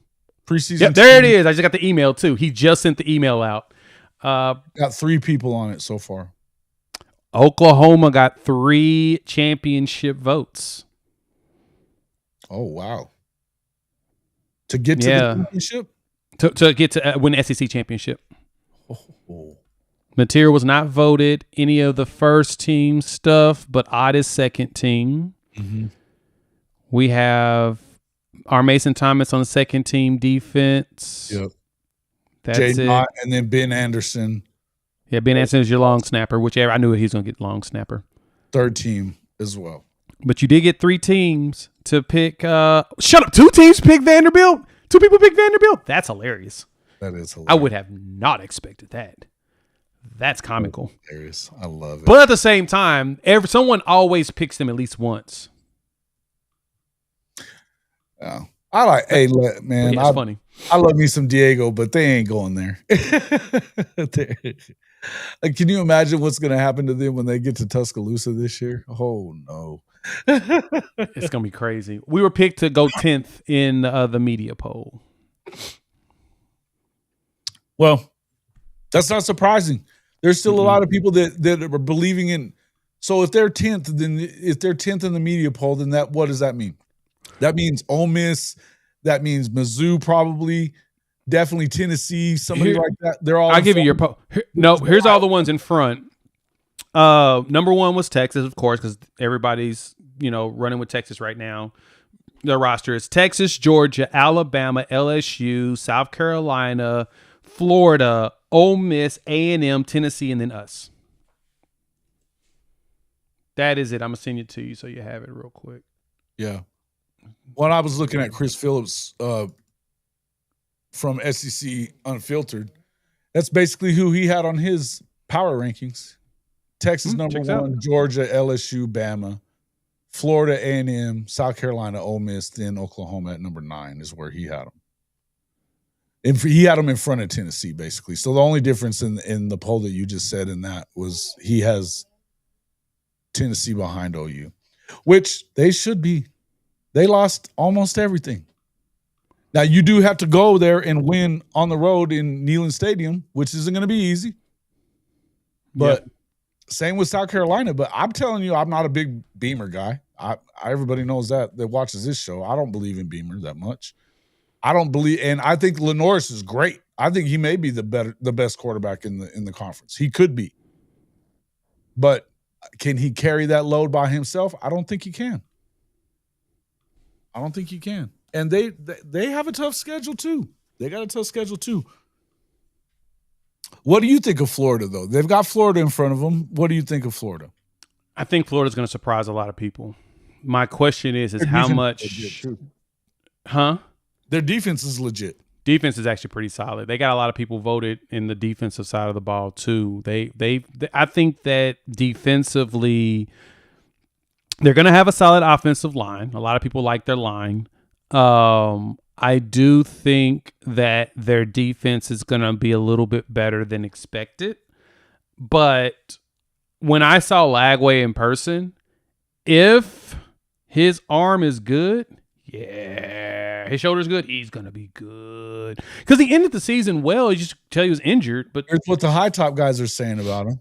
He can play. Dude, Lagway's in it. It wasn't a shoulder thing. It was a hernia. Okay. Is what he ended up having to have surgery on. And that was a high school thing. But he played through a lot of it last year. Mm-hmm. So, dude, DJ Lagway's liable to be that guy. Yeah, he's going to be that dude. And, dude, Eugene, what's his name? Wilson. Ooh, bro, that guy's a baller. I like him too. I'm not sure that they're going to take that step this year. I think for sure. I think Billy keeps his job. I think they win 8 games probably again. Mm-hmm. I can see it. But and again, I think that I haven't pushed OU to the 10-win spot yet. I think they're 9-3, but I could see them doing better than that. I just think that the last 7, the stretch is going to be tough. Now, some of these, if you start looking at the schedule, and some of these guys were saying it earlier, Alabama playing LSU the week before Oklahoma, and Oklahoma having the bye week, that's a good thing, but you're still going to be in T-Town. And you're not Second, sleeping hey, on that's one thing. That's one component of this schedule that shows favor for Oklahoma. Before the Red River, Texas plays in Florida. They go to Gainesville. So Pate put out his chaos scenarios. You got to go deal with the swamp. And then you got to go down to Red River right afterwards. Oklahoma's at home against Kent State. Exactly. They didn't win a game last year. Schedule's optimal. Our two biggest road games, we have a bye week in between. The only place where it's not is that the fact that we play Texas and then we travel to South Carolina. That's going to be a little tough. But the other thing, though, that as I said, Josh Pate had his chaos scenarios. He asked, and somebody asked him, and he made a chaos scenario out of it. Oklahoma beats Michigan, beats Auburn at the crib, and then Texas comes in 3-2. Like, what is that a possibility? I think it's pretty likely. I think it's possible. I'm not saying it will happen, but I do think it's a possibility because it's going to be tough. That Ohio State game is going to be hard. Well, the toughest games that Texas has on its schedule are road games. Yep. Aside from Oklahoma. Yep. And that's technically a road. Oh, no, that's a home game for them, technically. But either way, they go on the road to Georgia this year. They're in the swamp. They're at the shoot. It's gonna be so much fun. Yeah, listen, it's gonna be legit. I'm excited about the season, man. I really am. I'm ready for all of it. I'm ready for all of it. I can't wait. Me too. I'm so excited. We need to get some football going. I need some football to happen. I am ready to have my heart proven right and broken all at the same time. Yeah, listen, it is what it is. And look, I think that it's good that I'm definitely glad. I'm not just going to sit here and sunshine pump. I'm going to tell you that I think that there's some things that need to be proven in Norman. No doubt about it. Agree. We have to prove. We need to prove it all, and I am totally here for us proving it. That's something that you'll never hear me complain about. Is that they want us to prove is yes, I want us. But all these things that we're talking about, that just tells you even more that there's not going to be a lot of excuses for you not getting it done. Nope. Very few. So, you're not going to be able to walk away and think that people are going to hear what you got to say. No, people want you to show them that you got this. Yeah. So, in saying all that, and we can kind of close on this. Do you think he has to win at least 8 to stay, or do you? Because I haven't really felt that way, but Joe C retiring makes me wonder if that isn't. Now it's at 8. You must win 8 or more. Yeah, I say he needs to win at least 8. I think 8 get guaranteed. Okay. I think Brent Venables gets his 5 years, period. That's where I'm at. Unless he wins less than 8 games. But I think that 8 games is probably the threshold where he's definitely going to there. Ben, I know Dallas is a neutral game, but Texas is listed as the home team in that game. That's my point. That's why they have less home games in conference this year. Like, we only had 3 home games last year in conference because we were the home team in the Red River game, similar to Georgia, Florida. Right. They both lose a home game every other year based upon who's designated the home team or whatnot. Yeah. No, I get it. Yeah.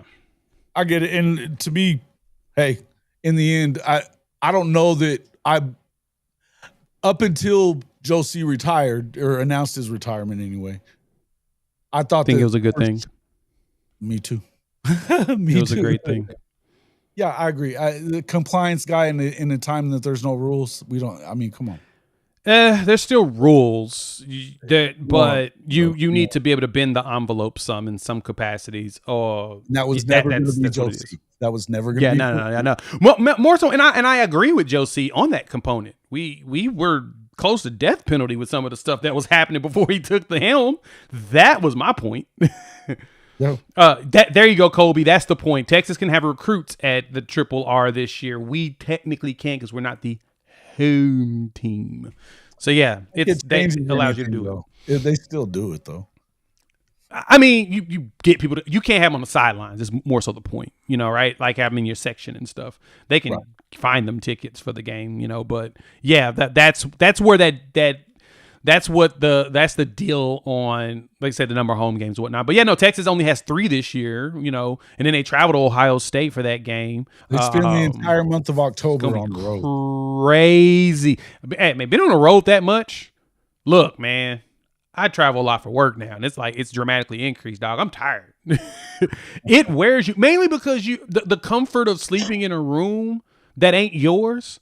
It takes your body time to adjust. Like, you just don't instantly fall asleep. Like, if any of y'all ever been on vacation out of your home, I know it's taken you like maybe a day to really get your mind to be able to fall asleep.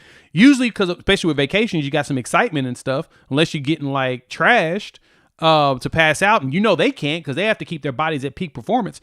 It ain't easy. It's exhausting. It's tiring. Doing all that, and Texas being the most traveled SEC team this year, dog, I don't understand the wear and tear that does on the human body, especially with the way that they train. I know they train hard. Correct. They're the most traveled, but they also last year you didn't hardly leave the damn state. Well, that's what I'm saying. They're saying this year they are the most traveled team in the SEC. They're going the furthest. They're going the most spot, and it's hard. Yeah, I think they're going to lose 4 games, man. I think they're going to lose at minimum 3. I don't think they get to 10 for sure. It's going to be tough. I just don't see it. It's going to be tough. I think that a lot of things has to happen. That Ohio State game, of course, is going to tell us everything. Ohio State's defense is still absurd. Honestly, it's going to be both defenses is what I'll be watching in that game. It's going to be both of their defenses. Texas has somebody at all 3 levels. Ohio State also has some of the best players at all 3 levels. It's going to be arguably have the best 2 players in the country with Jeremiah Smith and then Caleb Downs on the other side. Yeah, on one side of the ball and on the other. Yeah, so it's going to be a slugfest, which is going to be fun. It should be a lot of fun to watch it. I'm excited for that game too. As much as I want to see what they look like, both of them. And I don't think that the game doesn't kill either one of them. But I think that if you lose that game, if Texas loses that game, you could very well go into the Red River with 2 losses. Very well. So it's a possibility. But again, like I said, it's at the point now that Oklahoma has enough things good on their side and that looks like it should be a benefit to them this season that, it's probably time for them to get it done. I would definitely agree with that. And I don't know what I think at this point. I didn't think that they would fire him unless it was another 6-6 year or whatever. Because I don't think they want to pay him $35 million to walk or lose all the recruiting that you've done up to this point. But that's true. But I also think that there may be enough of that shift if they did push Joe C out, which I think they may have. If they pushed him out, chances are he could be in more trouble. It could be hotter for sure. It wouldn't surprise me. Nothing surprises me anymore. Nothing surprises me anymore. And OU's not going to stand for losing for very long. 8 wins isn't even enough, really. They win 8 games only. There's going to be a lot of pissed off Sooner fans. I agree. A lot.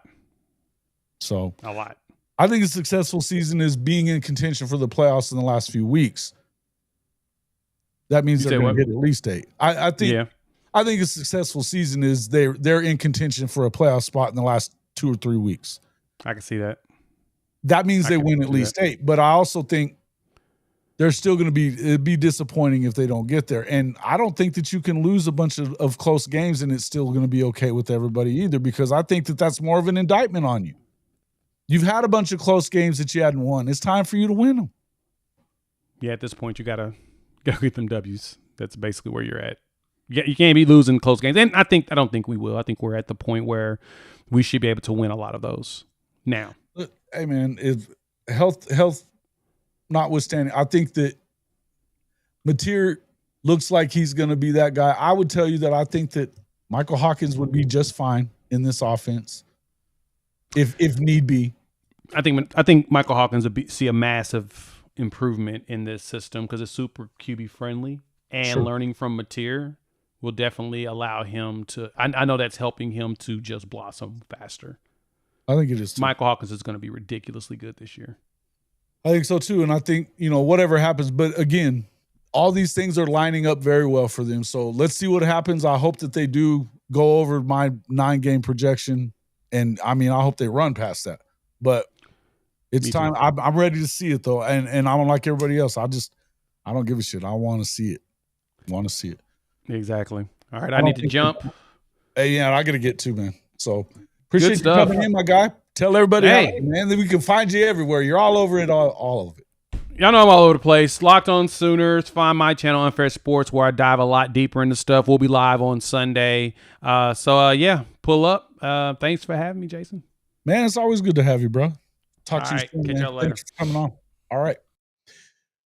Jay Smith from Unfair Sports and Locked On Sooners. Appreciate him coming in.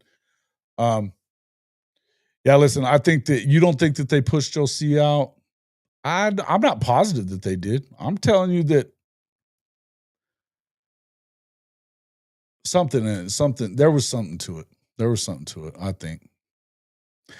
JW, you crazy, dog. 43 days till Texas is 0-1. Love it. Man, I appreciate everybody coming in. We've been going for a while now.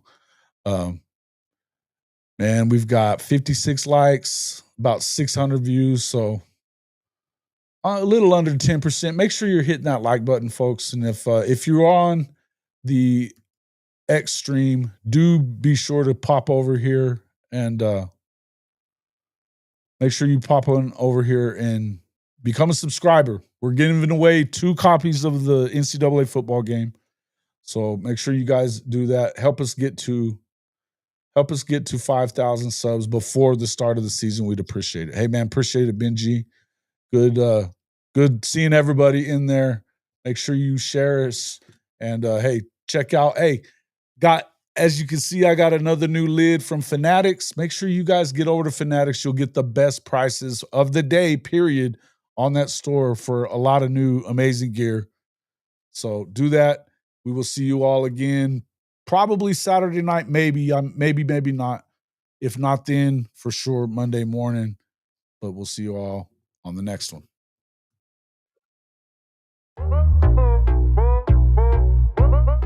Are you tired of your game day gear looking like it's stuck in the offseason? Well, step up your fandom with Hall of Fame College Football's official Fanatics partner store.